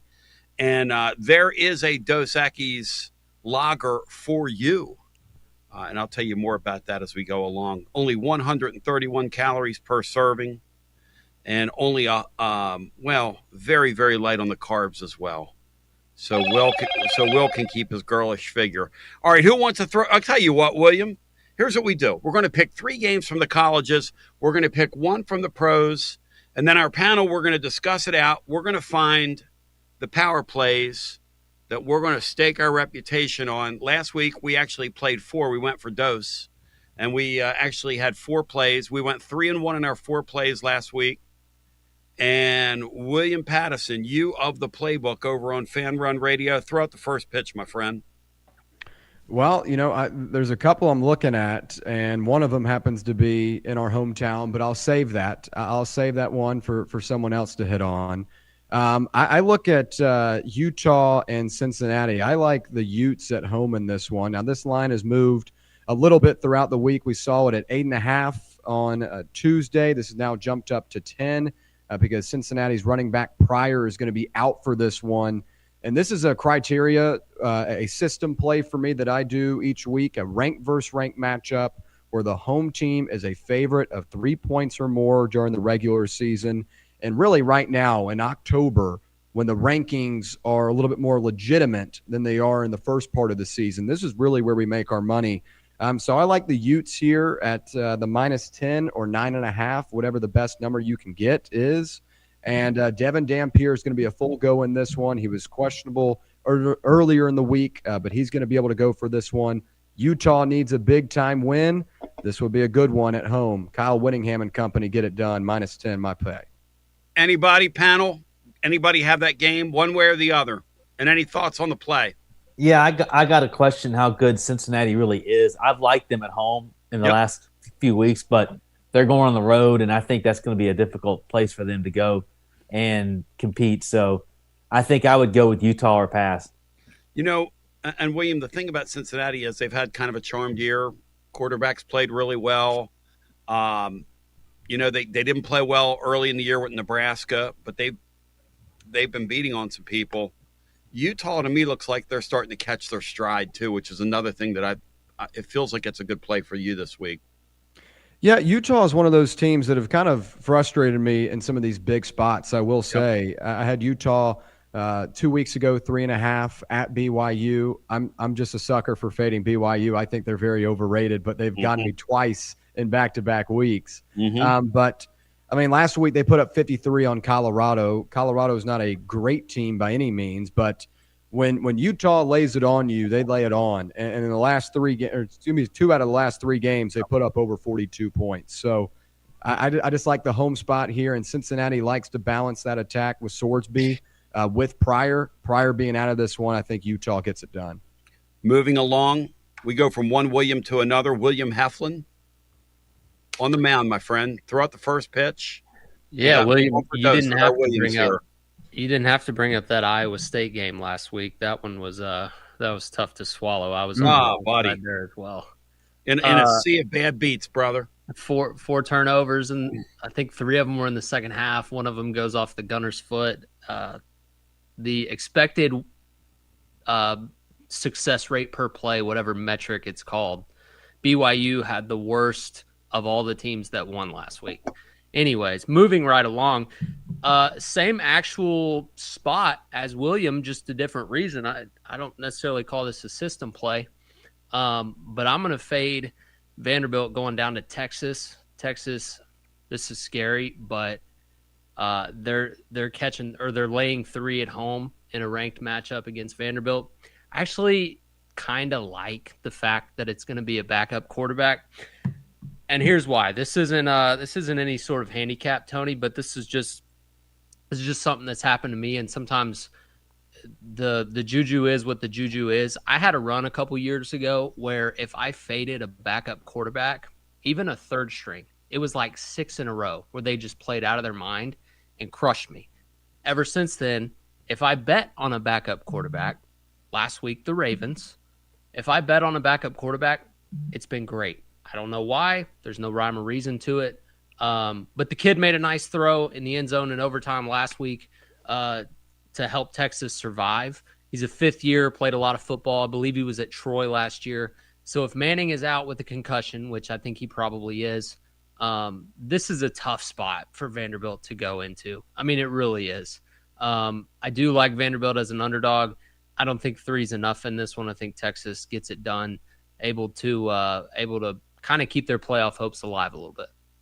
Hey, Lee, does the air come out of Andy this week? You in Nashville? Is that your expectation? I mean, I haven't found anybody like Vandy this week. I don't know. I think Arch is going to play. I mean, I could be wrong, but I really don't. I don't really think it matters. I mean, like, it doesn't really matter, like, to the point spread. Honestly, like, I really don't think it does. So this line, when this was like Texas -1, or you get a cheap Texas money line, like I think I'm all right with that. Now if this is at 3, like, I like Diego, man. He's an underdog god. Like, before we even got to Vandy, like, that's all we did. We just automatic. You play Diego when he's getting points. Their offense looked really bad last week against Missouri. Like that's my sticking point with this is they could have some trouble offensively here if Texas stops the run, and then Vandy gets kind of stuck in the mud here. I think it's a really ugly game. I don't see neither offense really getting going here. So, but if it's all about numbers, if I'm going to get 3, like I think I'm going to end up being on Vandy here. Well, it was 1.5 minus 120 early in the week. Yeah, I think that matters, especially like a game with a low total like this. It's about price.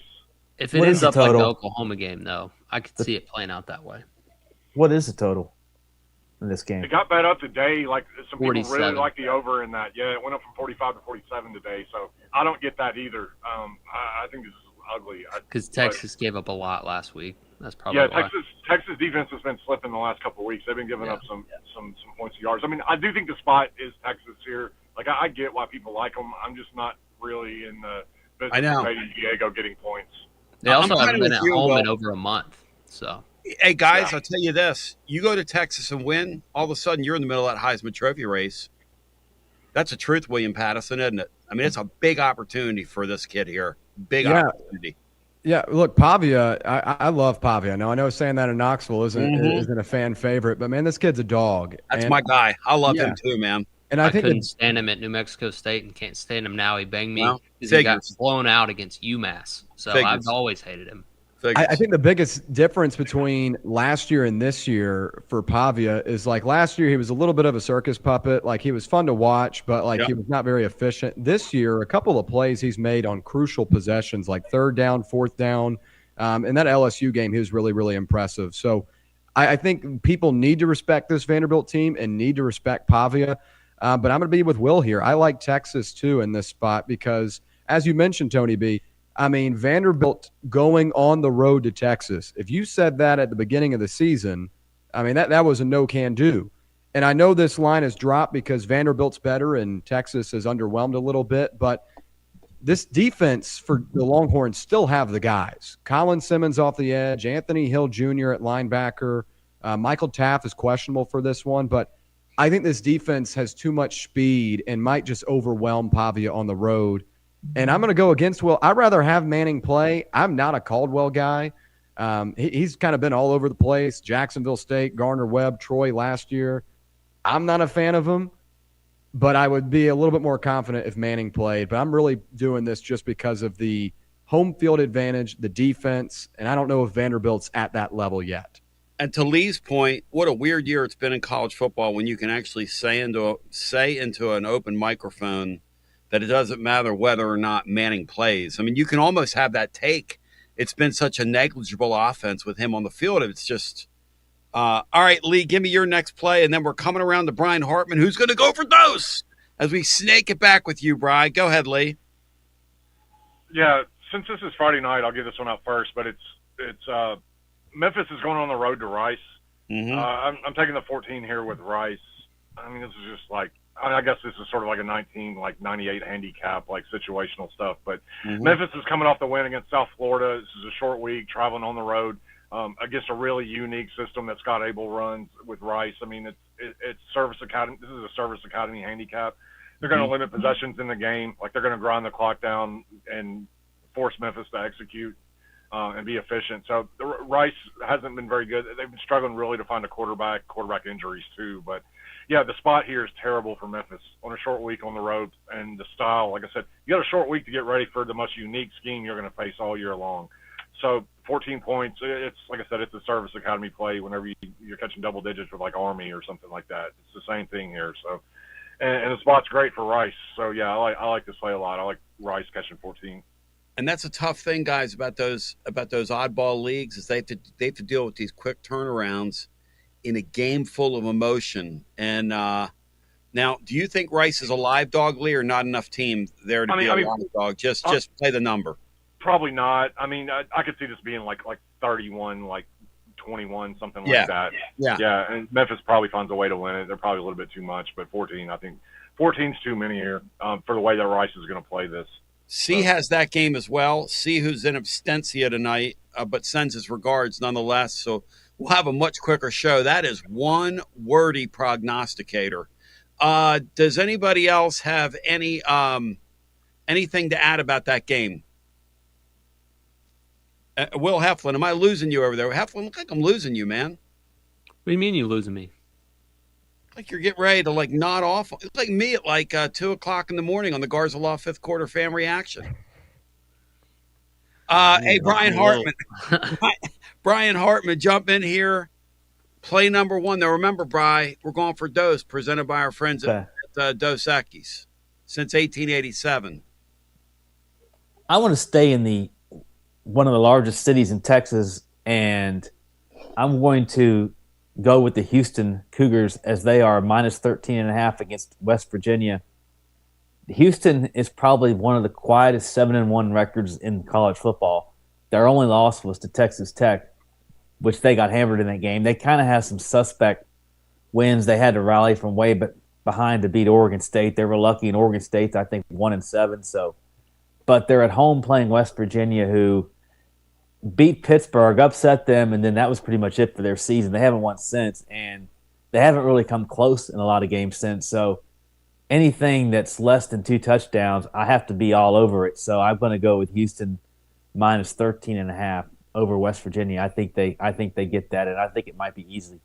Anybody have a thought on that game? Yeah, West Virginia is pretty bad. Yeah, West Virginia's been really bad this season. I will say they put up a good fight last week against TCU, and TCU offensively is pretty strong. But outside of that one, they've lost every game by at least 14 points, and many of them above 20. So I like Houston too. That's a good point. I mean, they're quiet. 7-1. Connor Wiegman, the former Texas A&M quarterback's done a good job. I mean, under 14 points, I think, is a solid number. All right, I Brian. I like West Virginia. I don't like this for Houston. Like, they just knocked off Arizona State last week. It's like a 7-point dog. Like, West Virginia, like I said, they played much better last week against TCU. They changed quarterback. The Scotty Fox kid threw for like 300 yards, 2 touchdowns last week. I think he's much better than what they were rolling with. There's not a bigger Willie Fritz fan on the planet than me. Like, if I'm one of these schools that got openings, I'm calling up Willie Fritz. I'm trying to get that staff because that dude knows what he's doing. The problem is Houston. It's like, if you look at who they beat, like, it's not all that impressive. The record's good. They're safe. Their secondary got completely decimated in like the portal. The offense isn't very good. Like, it's a struggle to watch sometimes. Like, I think there's too many points for them to be laying coming off that win against Arizona State. Hey, Bri, it's mano a mano, you and Lee, big boy. Mano a mano. Hey, Bri, give me play number 2. Hit it. Well, I am going to go with the Pitt Panthers. They're on the West Coast at Stanford. My gosh. Minus 14.5. What have we done to college football? Pitt's at Stanford? What are we doing? That's a conference game, by the way. It's not Jeez Louise, man. And Eli, what's his last name? Holstein. Something. No, it's the second guy that's come in and played. The other Eli. Yeah, he's come in, and they made a quarterback change, and they've been red hot since. Yes. They've been kind of a cover machine here recently. They were an underdog at Florida State, and they went and won that game outright. They've pounded the other teams they played, and they've actually got a 3-game gauntlet that will consist of Georgia Tech, Notre Dame, and Miami. I don't think in that order, but I think they're a real threat to Notre Dame in a couple of weeks playing them at Pitt. But this week, they've got to go to play Stanford on the West Coast, and they're a 14.5-point favorite. I know it probably would feel more confident if it were a 13.5-point line, but I do think they are playing better, and I think Stanford they had a really rough game against Miami last week, but they're coming home, and I think Stanford could even put up a fight in this game and still lose by that number. So I am going to go with Pitt minus 14.5 at Stanford. Brian Hartman feeling froggy, guys, taking a couple of long odds teams. Anybody have a thought on that play? And Pitt's backup has been very good since they made the change, which is weird because the other kid was going to be one of the more highly regarded guys in the transfer portal, and he lost his job. That just goes to show you how fleeting and crazy this sport is. Anybody have a thought on that play? Yeah, I'll throw one in. I mean, Mason Heinzel has done a really, really good job. A true freshman, man, coming in. And this Pitt team has been totally different ever since. And you talk about kind of the end of their schedule. You mentioned Notre Dame. How about Georgia Tech and Miami on that list as well? I think Pitt could possibly be the college football playoff spoiler team that just messes someone up late in the season. Heinzel deserves a lot of credit, man. I don't like Stanford at all. I think they've got a terrible team. Awful. And Pitt's got too much momentum. I like the number 2. Hey, Lee, they're going to have a say in who makes the playoffs. I know that. Lee, how did Stanford get in a spot where they're an unserious football program? I was watching Andrew Luck down there on the sideline the other day. It just looks like a freak show almost. What are they doing? This all goes back to COVID, man. Like when they were going through coaching turmoil, and Stanford's a program that has to get kids on campus to recruit. And when they couldn't get kids on campus for almost 2 years, it completely killed their program, man. And then they went through coaching. They had coaching issues. They made a late coaching change last year with everything that happened with what's his name, and they had to bring Frank Reich in. Like he was like shopping at like a Weigel's or something, and like he's like got the call from Luck. It's like, I need a coach, man. He like shows up and like playing. You know, it's not a good situation down there. Yeah, Pitt's been good, man. They're right. Like Pitt's gonna have a say in like who makes the playoffs. Like with that schedule at the end of the year against Notre Dame, Tech, and Miami. They're putting up points. That's for sure. Moving along, C has, and let's pick his pick apart since he's not here. He's got Florida plus 7.5 with Georgia in the cocktail party. Ordinarily, I'd laugh at that. Georgia guys, Florida's had a week off since the firing. Can they come with something different offensively? Can they take advantage of their weapons on offense? Can they unlock that talented quarterback? Georgia's had trouble defending people. For some reason, why do I think Florida's got a decent chance to win this game outright? Am I crazy for saying that out loud? Anybody? I don't think you're crazy in saying so. I do look at the injury report, though, and you've got guys like Vernell Brown III out. That's a freshman wide receiver that's been really impactful for them.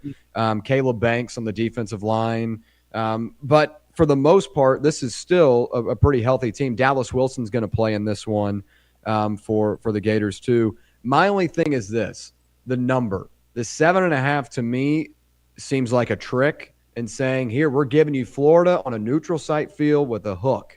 Please take it. That's the only thing that worries me because in terms of what you're saying, I agree. I think Florida is right up there with one of the better defenses in the SEC. Yeah. They continue to prove it each week. And this Florida team could have a completely different record if they were just more disciplined and could generate offense earlier in the season. Do they do that in a cocktail game against Georgia, who can put up points offensively? I don't know. I just get worried about getting in a shootout with a Georgia offense that's much more established. So probably a game I'm staying away from. Well, and probably for good reason because Stockton is starting to hit his stride. Willie or Lee, how do you guys see this thing? Either one of you have anything on this one, or are you guys staying away from it? I stayed away. I don't have the cojones to jump on Florida on that side, but I just the new coach boost it scares the living bejeebies out of me. And the Dallas kid is phenomenal. I mean, he's a freak. Georgia's not been good in the secondary. They've gotten in a lot of shootouts. I think Georgia probably wants it to be that way. That game flow favors them. The muck and grind, the nasty game probably favors Florida, oddly enough. So we'll just have to see. That may be when I jump in on live if I can get Georgia at, close to even money or something like that. What do you think, Lee, when you look at that matchup? Because it's an interesting football game.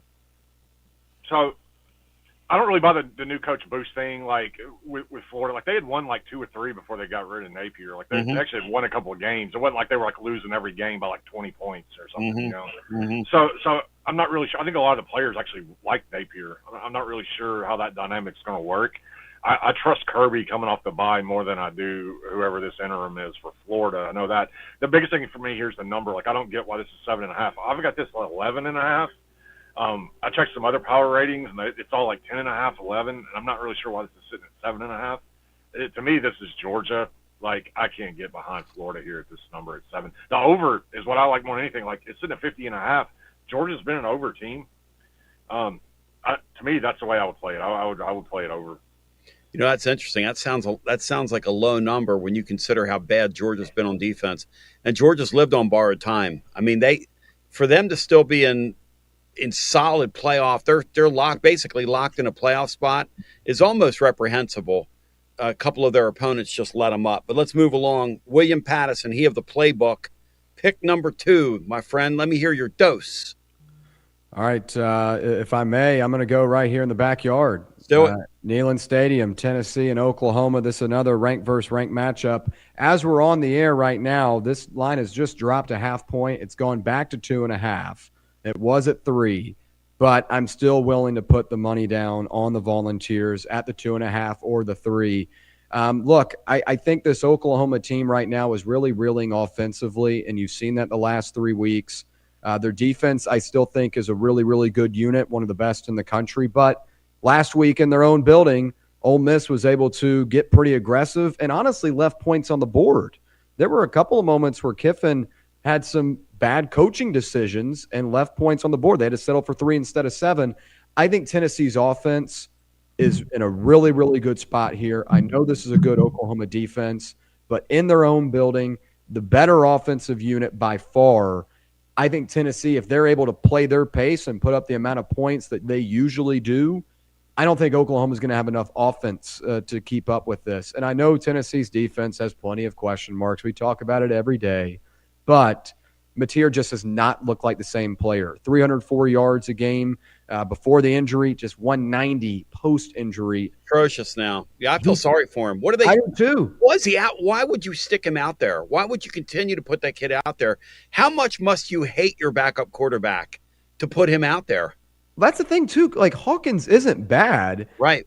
And, he played well. Granted, it was Kent State when they threw him out there. But Mateer said earlier this week, it's not the thumb. It's more so just reading the defense and making poor decisions. But it seems like he's just missed a step. But I will say, if he's not able to get it done in the air, maybe this Tennessee defense isn't able to contain and he's able to get it done with his legs. Right. But I still think Tennessee by a touchdown in this one. I really do. I just think that the dark mode at night, primetime slot, give me the Volunteers at less than a field goal. The pace right now that as we speak that you're setting down at Calhoun's on the river as we speak, how are we doing this? It's like magic. Going through time traveling, as it were, splitting yourself in half for Vol Nation. As by the way, Fan Run Radio Live, if you're listening to this on the app after my daily show, out there till 6 o'clock Eastern time tonight. So get on down and support all the programming that's going on down there and take part in the great celebration leading up to the Oklahoma game. And then we're going to be playing music down there from 6 till 9. And I'd like to see young Will Heflin down there shaking his bonbon. Heflin, what do you think of this ball game? You look ahead to the Oklahoma game. What do you think? A movable force meets a stoppable object. So the matchup for me is the Tennessee defense against the Oklahoma offense. That's what we focus on. You got 2 really good units on the other side, Tennessee offense, Oklahoma defense. I think that one's going to be a trade of blows. Tennessee's going to have to rely on the big play. You're not going to throw together drive after drive on Oklahoma, but Tennessee's going to score, right? Sure. So they'll get a few good drives. It's going to be or a few good plays. It's going to be about converting in the red zone. But it really for me is just how many stops does the Tennessee defense get versus how many winning drives does the Oklahoma offense put together. And I've kind of been on the fence all week. I think that Colton Hood is a huge deal playing for Tennessee. Yep. So I lean Vols right now. I typically don't ever bet on them, and not gonna bet on them in this one. Mix your business with your pleasure. Lee, if I force you to play a side here, or have you played a side, where are you going here? Because I know Brian likes the Vols a lot. Yeah, I laid 2.5 earlier in the week. Now that this has gone back down to 2.5, I would buy them now. Even though I know some sharp people that do like Oklahoma, I'm not there. I'm lower than the market is on Oklahoma by several points actually. Like the defense is really good. They're going to get some tackles for losses. The defensive line is the best that Tennessee's played. Like, I give them that. Yeah. But I think the Tennessee offensive line is going to be able to block them up enough that where Tennessee's going to be able to make plays down the field. Ole Miss, I thought Ole Miss soundly beat them last week. I thought the score wasn't really indicative. And I think Tennessee's got better playmakers than Ole Miss does. I try to tell people all summer, like, to chill out on the John Mateer stuff. Like, I'm telling you, he likes to play YOLO Superman ball. You go back and you look, there's like 4 or 5 games last year where the kid wasn't good, man. He makes bad decisions. You did say that. All I'm hearing about is like the thumb injury.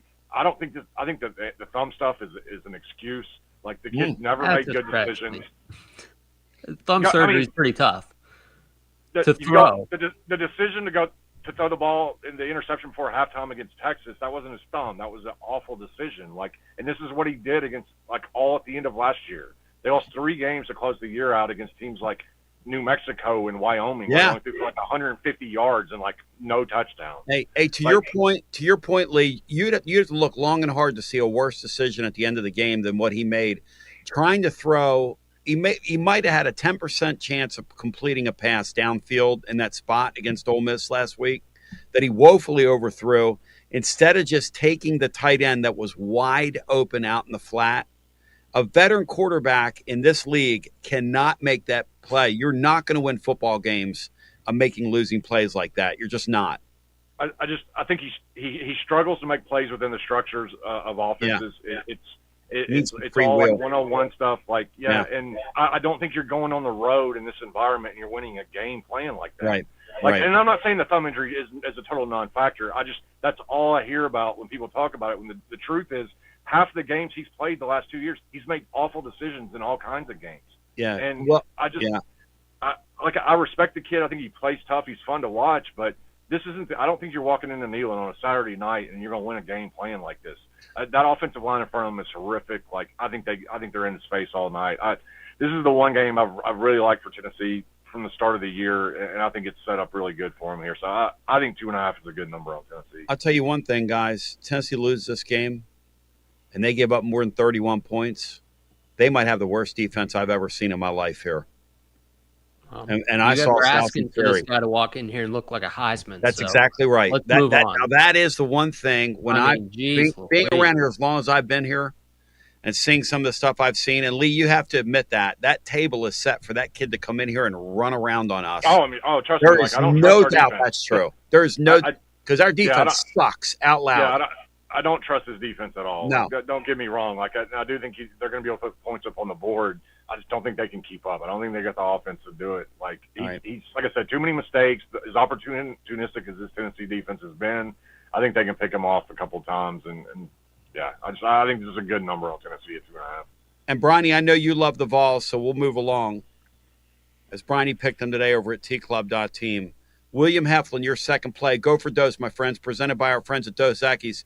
Since 1887, laying it down. The Lager Especial's awesome. The Ambar is great as well. There's a Dos Equis for you. Go ahead, Will. Well, since 1887, this guy's been a winning football coach, but not this year. It's been brutal. And you got about 2.5 hours to get this one in because this is Friday as you're listening live at Calhoun's. Yeah, we're taking North Carolina to win an ACC football game. Catching 2 points, you don't need them. North Carolina on the money line. They are 2 fumbles in the end zone away from being 2-1 in ACC play. Syracuse has averaged 13 points, Tony, since losing the starting quarterback, Angeli. Is that how you say his name? That's right. Anyways, backup has not been good. North Carolina, after the horrid start to the season, they looked awful. I'm not putting that away. They've gotten better and better, and people haven't paid attention to them as much, and they've just quietly been more competitive.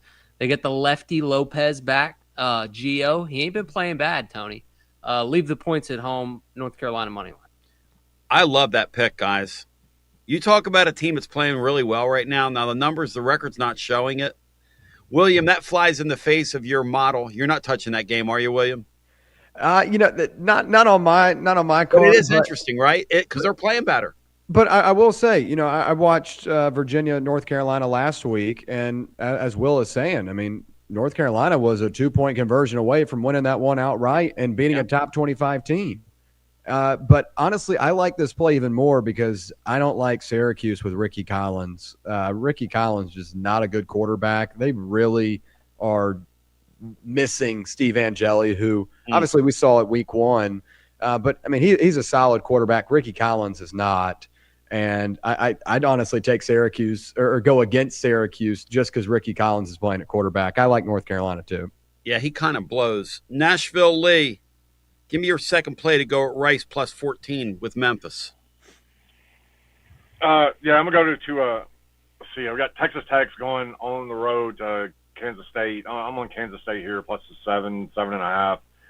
I think there's some 7.5 still out in the market. See if you can find it. But, yeah, I like this play for Kansas State. Like, I don't know. I'm not crazy about this spot for Texas Tech. It's kind of a sleepy spot. That Kansas State's really kind of flown under the radar the last few weeks. They started playing much, much better football since their awful start to the season. Catches 7 points. They've got 4 losses. None of their losses are like by 3, by 1, and I think by 6. So they haven't lost a game by more than a touchdown. And, yeah, Avery Johnson's playing really, really well right now.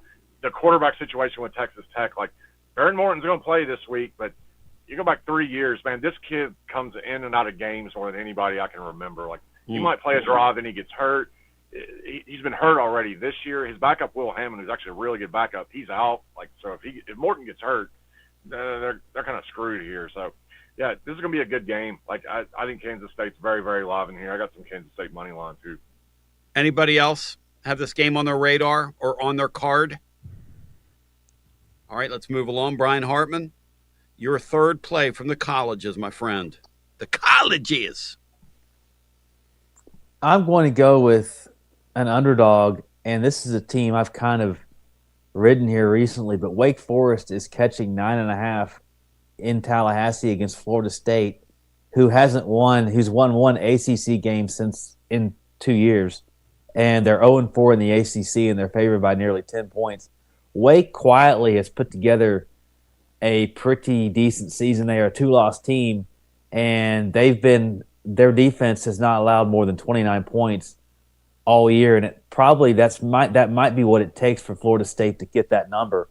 So I'm going to bet on Wake Forest again. They're a hot team right now. They're going on the road, and they got Florida State, who I think it's probably a roster talent thing is why that line is so high, where you expect Florida State to have that more. But I think Wake Forest has been a better team, and I think 9.5 is way too much. Now, Florida State, I realize this is a spot where they could put it all together and they could show why, but they just haven't been the same team they were when they beat Alabama. I don't think we're going to see that team again this year. I'd be surprised if we do. So I'm going to go Wake Forest plus 9.5 in Tallahassee.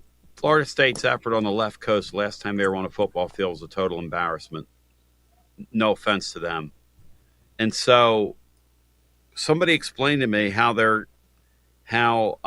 Wake's catching 9.5 in this game. William, would you like to explain that to me? I mean, I'm kind of asking the same, but the thing with Florida State is like the talent is there. Yes. So it's like they're a much more talented roster, and I think they're a lot better coached. Like, I'm not big on Wake Forest, though they've crept into some games. When they took Georgia Tech to overtime. Yeah.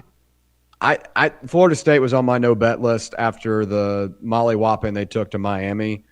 So I've been kind of off of that radar for a while, but they have not played good football since really middle of September. So not bettable for me. Here's the thing, you guys. I'm a Joe. You guys get real into this granularly. The thing that the models can't predict, though, is who's unplugging at this time of the year. Will you guys grant me that? That's a big deal in this sport. It's something we haven't had to deal with in this sport. You've got kids right now who have family members that are hearing from their next stop this last month this season, and how this plays into all this mix. You know, and you're trying to guess as to what's real and what's not. Now that we have our handle on the sport, the last quarter of the sport, the last third of the season is comprised of unplugged teams or teams that are plugged in. And when I think of Florida State, I mean, the last time we saw them, They look totally unplugged. I mean, completely unplugged. But to your point, they are much more talented than Florida State. All right, back to C. C's third pick here on Winners and Losers, presented by our friends at Dos Equis. And a shout out to our friends at VIP Play. We'll have a VIP Play, triple play, maybe another SEC 3-pack that we had last week. Look for it to pop later tonight or tomorrow on the app. C has, let's rip him. He's not here. Matt Rule just signed an extension at Nebraska today. Takes him off Penn State's radar, etc. Takes the distraction away. USC on the road at Nebraska, -6.5. C likes USC on the road, -6.5, keeping their, I guess, their playoff hopes alive. I guess they're moderately alive, or are they knocked out? Somebody help me out here.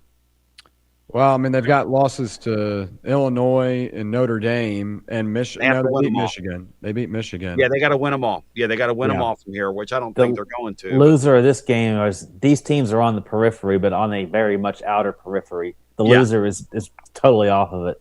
So what do you guys think of this one? C's got USC -6.5 at Nebraska. Anybody else like that play? Yeah, USC coming east. They're 1-2 against the spread, and they're 1-2 overall. And I think 6.5 seems like a lot of points for Nebraska. Yeah. So I think that's a close game. I think it's probably a field goal type game. So I would be on Nebraska if I played it. And it's not east. You know, that's the thing. It's not as long a trip as they would make in some other games. But I do hear what you're saying. All right, let's move along. William, I'm back to you. Your third play to go with Utah -10 versus Cincinnati. Tennessee -2.5 in the game that all of America will be watching. Go ahead. Give me play number 3, William Patterson. All right, Tony, I'm going to call this one sharp calls because this is one I didn't love earlier in the week, but after talking to some people, it seems to be the right side. Give me Virginia -5.5 on the road at Cal.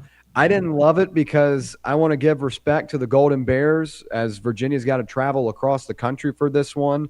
But this Virginia defense, I think, is the reason why they get it done. Have a really good stuff rate and rush defense. California towards the bottom of those metrics. And this is a similar spot as Duke had a couple of weeks back. And Duke came in there and lit up the scoreboard. I know Virginia was unimpressive last week, but this is kind of a buy low spot after coming off that unimpressive performance against North Carolina. Give me Chandler Morris, Tony Elliott and company, and give me the Cavs -5.5. Guys, I love that play. That Cal team should be so much better than they are.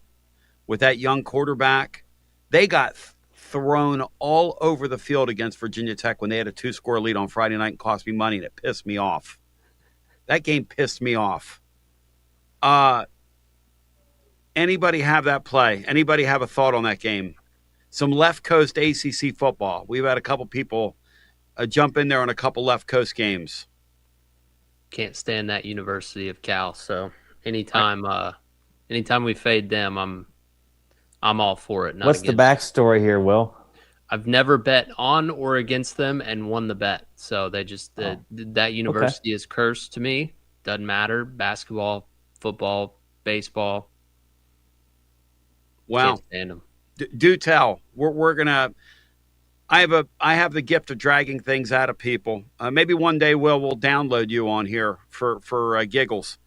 All right, play number 3 from our second William in our panel, William Heflin. I don't really have a third play. Now I'm thinking about the Cal beat I had last year where they missed like a 22-yard field goal to bang me, and then I believe it was a midweek baseball game where they were playing like Nevada or somebody at home. Yeah. They had just scored in all 3 of their games over the weekend. And I should have known better, right? This is how it goes. They scored 20 runs or more in 3 straight games over the weekend. You say a midweek baseball game? Yeah, and then they got shut out against Nevada on a Tuesday. 800-889-9789, 21 and over, located in the state of I'm impressed he even knew that they were playing that midweek game. You're betting on midweek baseball. Gambling problem. Call 800-889. That's the only thing I do is college baseball. What do you mean? Lee, give me your third play from the colleges if you have one. Heflin, hey, Lee, do you have any bad bets that like Heflin that just come around in your mind? I just don't forget besides anything, the Eagles Tony, so. earlier this year, Lee, because that's one of the worst beats ever. The block kick from the Eagles. I'm really good. I'm really good at forgetting about this stuff, but you keep bringing it up every week, so I'm never going to forget about that one. Like between you bringing that up and like Van Pelt, like his his segment where he reruns everything that I was on, like the Duke's Mayo Bowl or whatever. Speaking like, right to you, right? Yeah, like trust me, like the Cincinnati Duke game, from like 10 years ago, 12 years ago, Third play from the colleges, Lee. These things tend to linger with us here. All right. I'm on Kentucky plus 10.5 going to Auburn. Like I don't know what we're doing with this freaking number. Sorry. Like Auburn? If Auburn doesn't get Arkansas doesn't throw 4 interceptions or whatever in the fourth quarter last week, like this number's not 10.5. Like I know Kentucky has lost 2 kind of tough games and now they're on the road or whatever, but they got some life on offense with Boley. Like this is too many points. Like Kentucky's gonna stay in this game. Like I've got some Kentucky money line in this, like plus 350. Like they'll keep this game close. And Auburn shouldn't be laying 10.5 to anybody. Auburn wanted so badly to unplug last week, but Arkansas just wouldn't let them. William, that was the damnedest thing, wasn't it? That fourth quarter, wasn't that crazy? Hugh Freeze lives for another week. I honestly think this is a talented Auburn team defensively. They're Keldrick Falk is going to be a day 1 pick in the NFL draft, and I like this defense. The problem is their offense is so tough to watch. Ferocious. Oh, my gosh. Is Daniels going to start? I would assume so, and I'm not a big fan of Daniels either. I am a big Deuce Knight fan. I have been waiting for the Deuce Knight to rise. But instead, we keep on getting Jackson Arnold and Ashton Daniels, who is basically the same version of Jackson Arnold, but just a lesser name. You know what I wonder, guys, down through the years, you see a coach who's about to get it.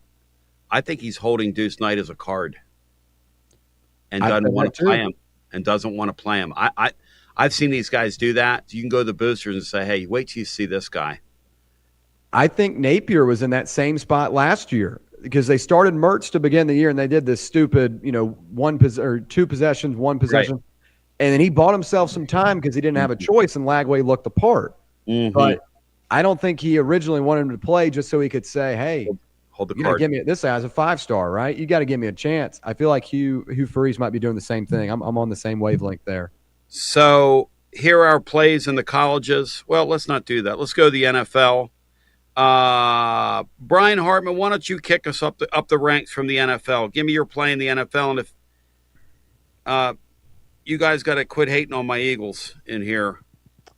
We're at a bye week, so you can't hate on them too badly this week. My Eagles are not lucky. My Eagles are a sound football team. I told you they'd roll last week, man. You said it. You told them. Well, and this C guy, this C character, who's not here this week to defend himself, played Carson Wentz again with money, with real money, not Monopoly money. I mean, what are we doing? Go ahead, Bri. I'm going to show off my maybe bias, but I like this game a lot. The Jags -2.5 at Las Vegas. They're coming off a bye where the last time they played, they just looked atrocious against the Rams. I think they bounced back against a very poor Raiders team in Las Vegas, and I think -2.5 is the play for the Jags. Hey, Brian, you can't see it right now, but William Patterson has a Jags mini helmet up. He's a fellow Jags fan. Oh, all right, William. Way to go. Signed by William. My guy, Trevor Lawrence. Let's go, man. Let's go. Guy. I usually have my jersey, but I've got a signed jersey from him too. But Duval, brother, I like that pick. Brian's loved the Jags since they've come into existence. Close to it. I went out to Smoky Mountain Brewery one day and saw Brian on Sunday afternoon. He was watching one TV right behind the bar, and he was the only guy staring at that TV. And I think the Jags were working on like a 2-win year that year, and Brian Hartman was there every week watching his Jags. He loves his Jags. So, Brian, I don't hate that pick. The Raiders are not a serious organization. I don't hate that play at all, not even a little bit. It's time for you guys to make a move if you're going to stay in that league. In the NFL, C likes the Steelers +3. He said he's on the Steelers +3 this weekend. William, what's your NFL play if you have one? Yeah, I mean, Jacksonville would have been one of them. Even though I'm a Jags guy, I do like the spot for Jacksonville this week. I think the Raiders are a tire fire, and I think Jacksonville gets back into it this week. Also, look to see Travis Hunter have another big outing. I think that was something in that London game that they're going to look to have a bigger impact, bigger role. I don't really have a strong pick, but this is always one of my favorite games each season, and it's a fun game to watch, so you might as well bet on it. Give me the Chiefs -1.5 on the road against Buffalo. I know the Bills have dominated this regular season matchup between the two, and obviously Patrick Mahomes always gets it done when it matters. Yep. But this Kansas City team is legit. This is the best offense they have had since Tyreek Hill was running around. They've got the receivers. They've got the offensive line playing well. And Travis Kelce, I don't know what it was this offseason. Maybe he put a ring on it and started playing better. There we go, brother. Give me Kansas City -1.5. I don't like where the Bills are at right now. I'll tell you one thing. Will Heflin's a Swiftie. You got that right, brother. I agree wholeheartedly on that. The regular season success for Allen is the worrisome spot here, and the fact that it's in Buffalo. But if you're just talking about the spot, it was just a cruise control week for Buffalo. I think the line is right. Like, you were kind of hoping maybe you get Mahomes at +1 or something like that, but that ain't happening with the way they've looked since Rice has been back, and he's the key for me. And the defense has kind of gotten in rhythm, gotten going this year. I know Mariota on primetime isn't necessarily like, the best test, but I mean, they just haven't given up a thing in the past couple weeks. So it's really hard for me to go against the Chiefs lately. A team that is not hard to go against, but I'm going to go with them this week is on Monday in prime time, and that's Dallas, coming off just getting their doors blown off, and they really need a win. And they've got an Arizona team that's gettable coming in. The offense has been unbelievable. I think Dallas has a guy or two on the D-line and a guy or two in the secondary that missed last week that they may get back this week, so I'm keeping an eye on the injury report. It's not Diggs, but maybe Bland or somebody like that. And they've ran the ball really well. And Kyler Murray's been out. Not 100% sure if it's going to be him or Brissett. I don't really care. I just think it's a good spot for Dallas. The offense is so good, they're going to win half their games this year. They're kind of going to be the Steelers. Yeah. They're gonna give up 40 1 week, but if they can get a couple stops, especially early, then Dak has really played at such a high level. So it's kind of a spot play for me, kind of a line play in Dallas under a field goal. Why not? I'm an Eagle fan. I can't believe I'm saying this. Dallas is the type of team, they get in the postseason, they could scare you with that offense. Yeah, they could scare you. I mean, they could scare you. And they're not good, though. No. And the thing about the secondary last week is they had a UFL secondary out there, and they got ripped apart. That was called non-competitive. Lee and I have talked about this off the air. The problem the NFL has is so many non-competitive games compared to its collegiate counterpart. I mean, the NFL is really, really in a tough spot right now with having so many teams that just kind of suck, and the games aren't very good. I mean, no offense to the Tennessee Titans, but what are you trying to do? Like, what are you trying to grow your sport? Are you trying to ruin your sport? Are you trying to be the first team that's ever played in a brand new stadium in front of 5,000 people? I mean, what are we doing? But anyway, I digress. Lee, do you have anything from the NFL? Yeah, actually, I was going to give out the Steelers 2 +3 with C.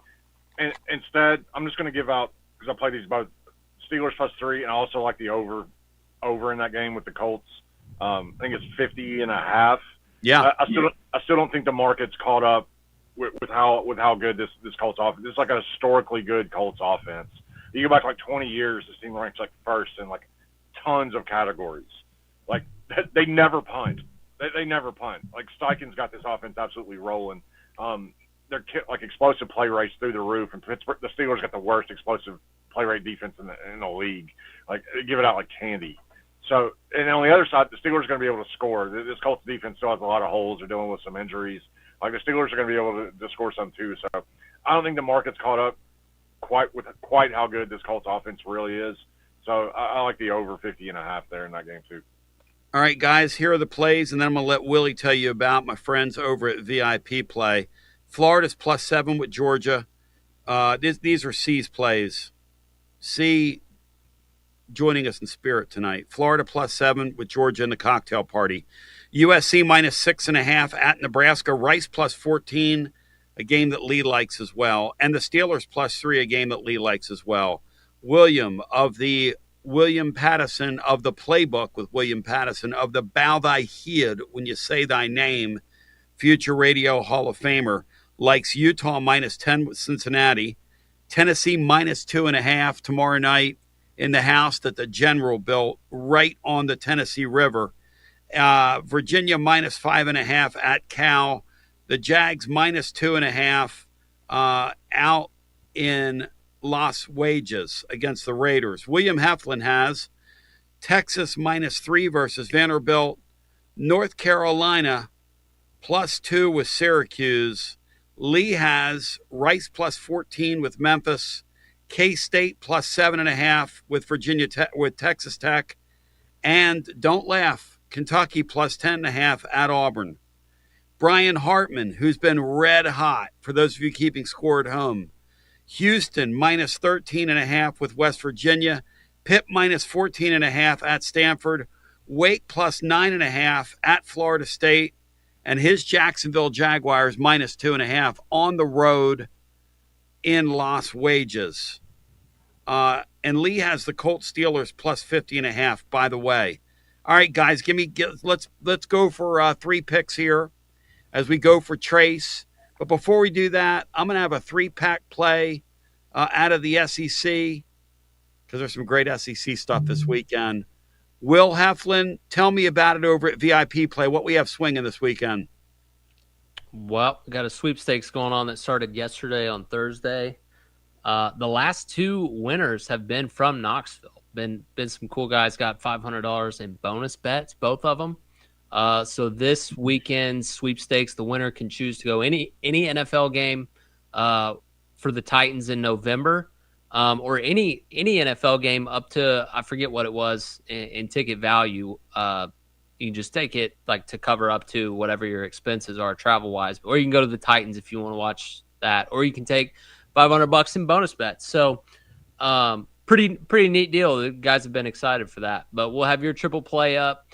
We've got a fan run, or had a fan run Thursday Night Football.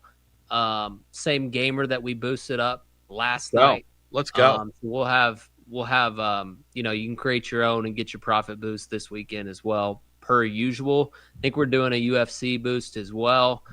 Boost up your UFC parlays, but got to be 21 in Tennessee to bet. If you haven't signed up and you want to, use code TNTony, use code FANRUN, or use code TNVIPS. Bet $20, get $100 in bonus bets. Got to be in Tennessee 21. Tony gave you the gambling line, but if you do have a gambling problem, call 1-800-GAMBLER. If you're betting on midweek college basketball, college baseball rather. Yeah, thank you very little. That got that Brad Bohannon guy in a lot of trouble a couple years back. That was a Friday night. That was a Friday nighter, and I had already had a interesting LSU ticket. That was Paul Skeens. Anyways, Tony. Interesting. Let's move along here. All right, let's find some games here. Guys, what jumped out at you guys? I like that Rice +14. I like the Friday night game. Let's get one out of the way tonight. What do you all think? Rice +14. Yeah. Yes? Yes. All right. And Bri, I like your Jags play. Yeah, it seemed like William had that too, so we can go with that one. Anybody hate the Jags play? Speak now or forever hold your peace. I feel like somebody's getting married. Good bounce back for the Jags. Duval. In London or Germany, wherever they were. That, again, I'm back to this. That Raider franchise, that's just not a serious. I don't know what they're doing. That's just not a serious franchise. Moving along. Lee, what else jumped out at you off the card of anything that was mentioned? Tennessee. Let's do that. I mean, honestly, like I'm not trying to be a homer. Like I rarely ever like talk or give out really Tennessee, but this is the one game like I had circled for them this year. Let's do it. I think it's a really good number. Like only laying less than a field goal at home. Yeah, and again, I'm back to this because this is my theme. If you let that quarterback beat you, as bad as he's been here lately in their offense, and you're Tim Banks, and you give up more than 30 points tomorrow night in that game, you ought to go out to midfield and give the fans 100 push-ups. At least show us that you got, a pulse. Because the guy hasn't done a press conference in like 6 or 8 weeks. I mean, God forbid you go and answer some. You're making $2 million, man. If you don't stop him tomorrow night, if you don't stop those guys, look, what's the difference, William Patterson, between Tennessee's defense and Ole Miss's defense? It's negligible, isn't it? I mean, I'd say the strength of both units is the defensive line. Like Ole Miss's strength is the D line, Tennessee's is the D line. Yeah, and Ole Miss's DBs aren't great. Like, no, it's really like Tennessee and Ole Miss are kind of it's the front levels that are in terms of personnel that are even. It's just the discipline and technique that is off the charts different. Here's my thing: they've got comparable players to us, Tim Banks. And if they can bog that offense down a few times and get a few stops and get a win, we should be able to get a win. It's very simple. So I like that play. Is there anything else, guys, on the chart? Do we want to go for 3 or go for 4? Here are our 3 power plays. We got Rice plus 14 on your Friday night. We got the Jags minus 2.5 on your Sunday. And the Vols minus 2.5 on your Saturday night. And Lee, what about the UFC card this weekend? You told me Dern was gonna commit an act of violence, and that happened last week. So anything on this card you like, Lee? You're my UFC guy. Yeah, I mean, honestly, it's like a fight night card. Like this is one they had to put a bunch of low-level fighters on there to like complete their contracts. I think it's right. The main event is Steve Garcia versus David Onama. This is not a good card. I'm probably not going to watch much. So Steve Garcia, you play him on the money line minus 130. He's probably going to win by knockout, but you're only gaining like 20 cents. So you probably just play Steve Garcia money line. He's been nuking everybody his last fight. He went the distance with Calvin Kattar, but Calvin Kattar is a legit fighter. David Onama's like. He's a physical athlete, but he's not as good of a fighter. So Garcia should win this. I think it's probably a decent price on Garcia this weekend. Now that I've lost my UFC partner, Lee, I might start texting you and leaning on you because Tony Vitello, man, here's my UFC jam out, man. He was my guy. Yeah, that sucks, man. I hate that. But I know he's my boy. He's my UFC boy. He was my UFC boy. Even though the card is bad, and I'll probably watch football, I'm going to record it because if nobody's been paying attention, the craziness that's been going on in UFC in the last month and every card, it's insane, man. Like last week we had Cyril Gahn come out in the main event. Doesn't remember he doesn't have his cup on while he's walking into the ring. Okay, then he double eye pokes Aspinall, and the fight's it's a DQ, right? Or a no contest in the first round. The week before that, DeRitter quits on the stool. And before the 4th round because of a neurovirus. Then we got the week before that, we got Kevin Holland getting kicked in the balls, and they're forcing him to go out there and fight for 3 rounds. Well, he can't even stand up. Like it goes on and on and on and on. Like it's always some drama, but it's entertaining.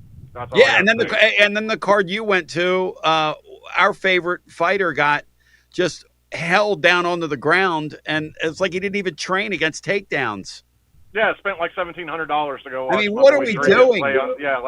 He laid there. Like, dude, what do we do? What is happening here? Hey, William Patterson, one more time, man. Plug everything you've got going on because you've got it going on, brother, and I appreciate you jumping in here. Man, the honor's mine, man. I've really enjoyed this. I appreciate y'all having me on tonight. You can listen to me on the playbook from 1 to 3 p.m. Eastern time, Monday through Friday. On Fan Run Radio, whether it be the app, on the local dial, or on the X/YouTube live stream. However you want to listen or watch, we've got you covered. The playbook presented by VIP Play. Checking me out on Fan Run Radio, and really enjoyed today at Calhoun's. It's been a great time. Yeah, there you go. I like that. He's enjoying himself at Calhoun's as we speak. How are we doing this? I don't know. It's just magical. It's a mystery. It's like life itself, you know? Sometimes some things are just bigger than all of us. But Will Heflin, thank you. Appreciate you, man. Love you, love your show. To William Patterson, love you, love your show. Lee, good luck this weekend, man. Knock them out. Brian Hartman, stay hot. And see, what kind of picks are they, man? Come on, see, do better. Don't just throw together 3 picks for us. Do better, man. Till we meet again, for our friends at Dos Equis, I love you. I heart you. And VIP Play, we love you. We appreciate you. Thanks for the support. And our constant admonition around here, make it better where you are. And when it comes time to play these games, hit those winners. And do me a favor, stay away from those losers. Peace, and we'll talk to you next time.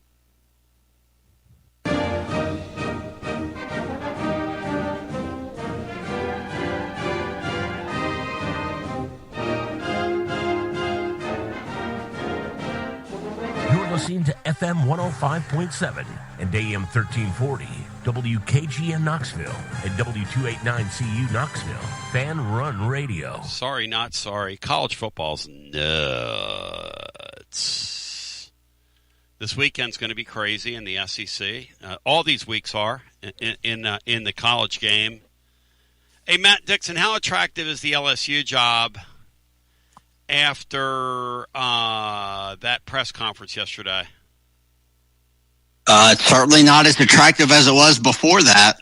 What a how big of a dumbass do you have to be to do that?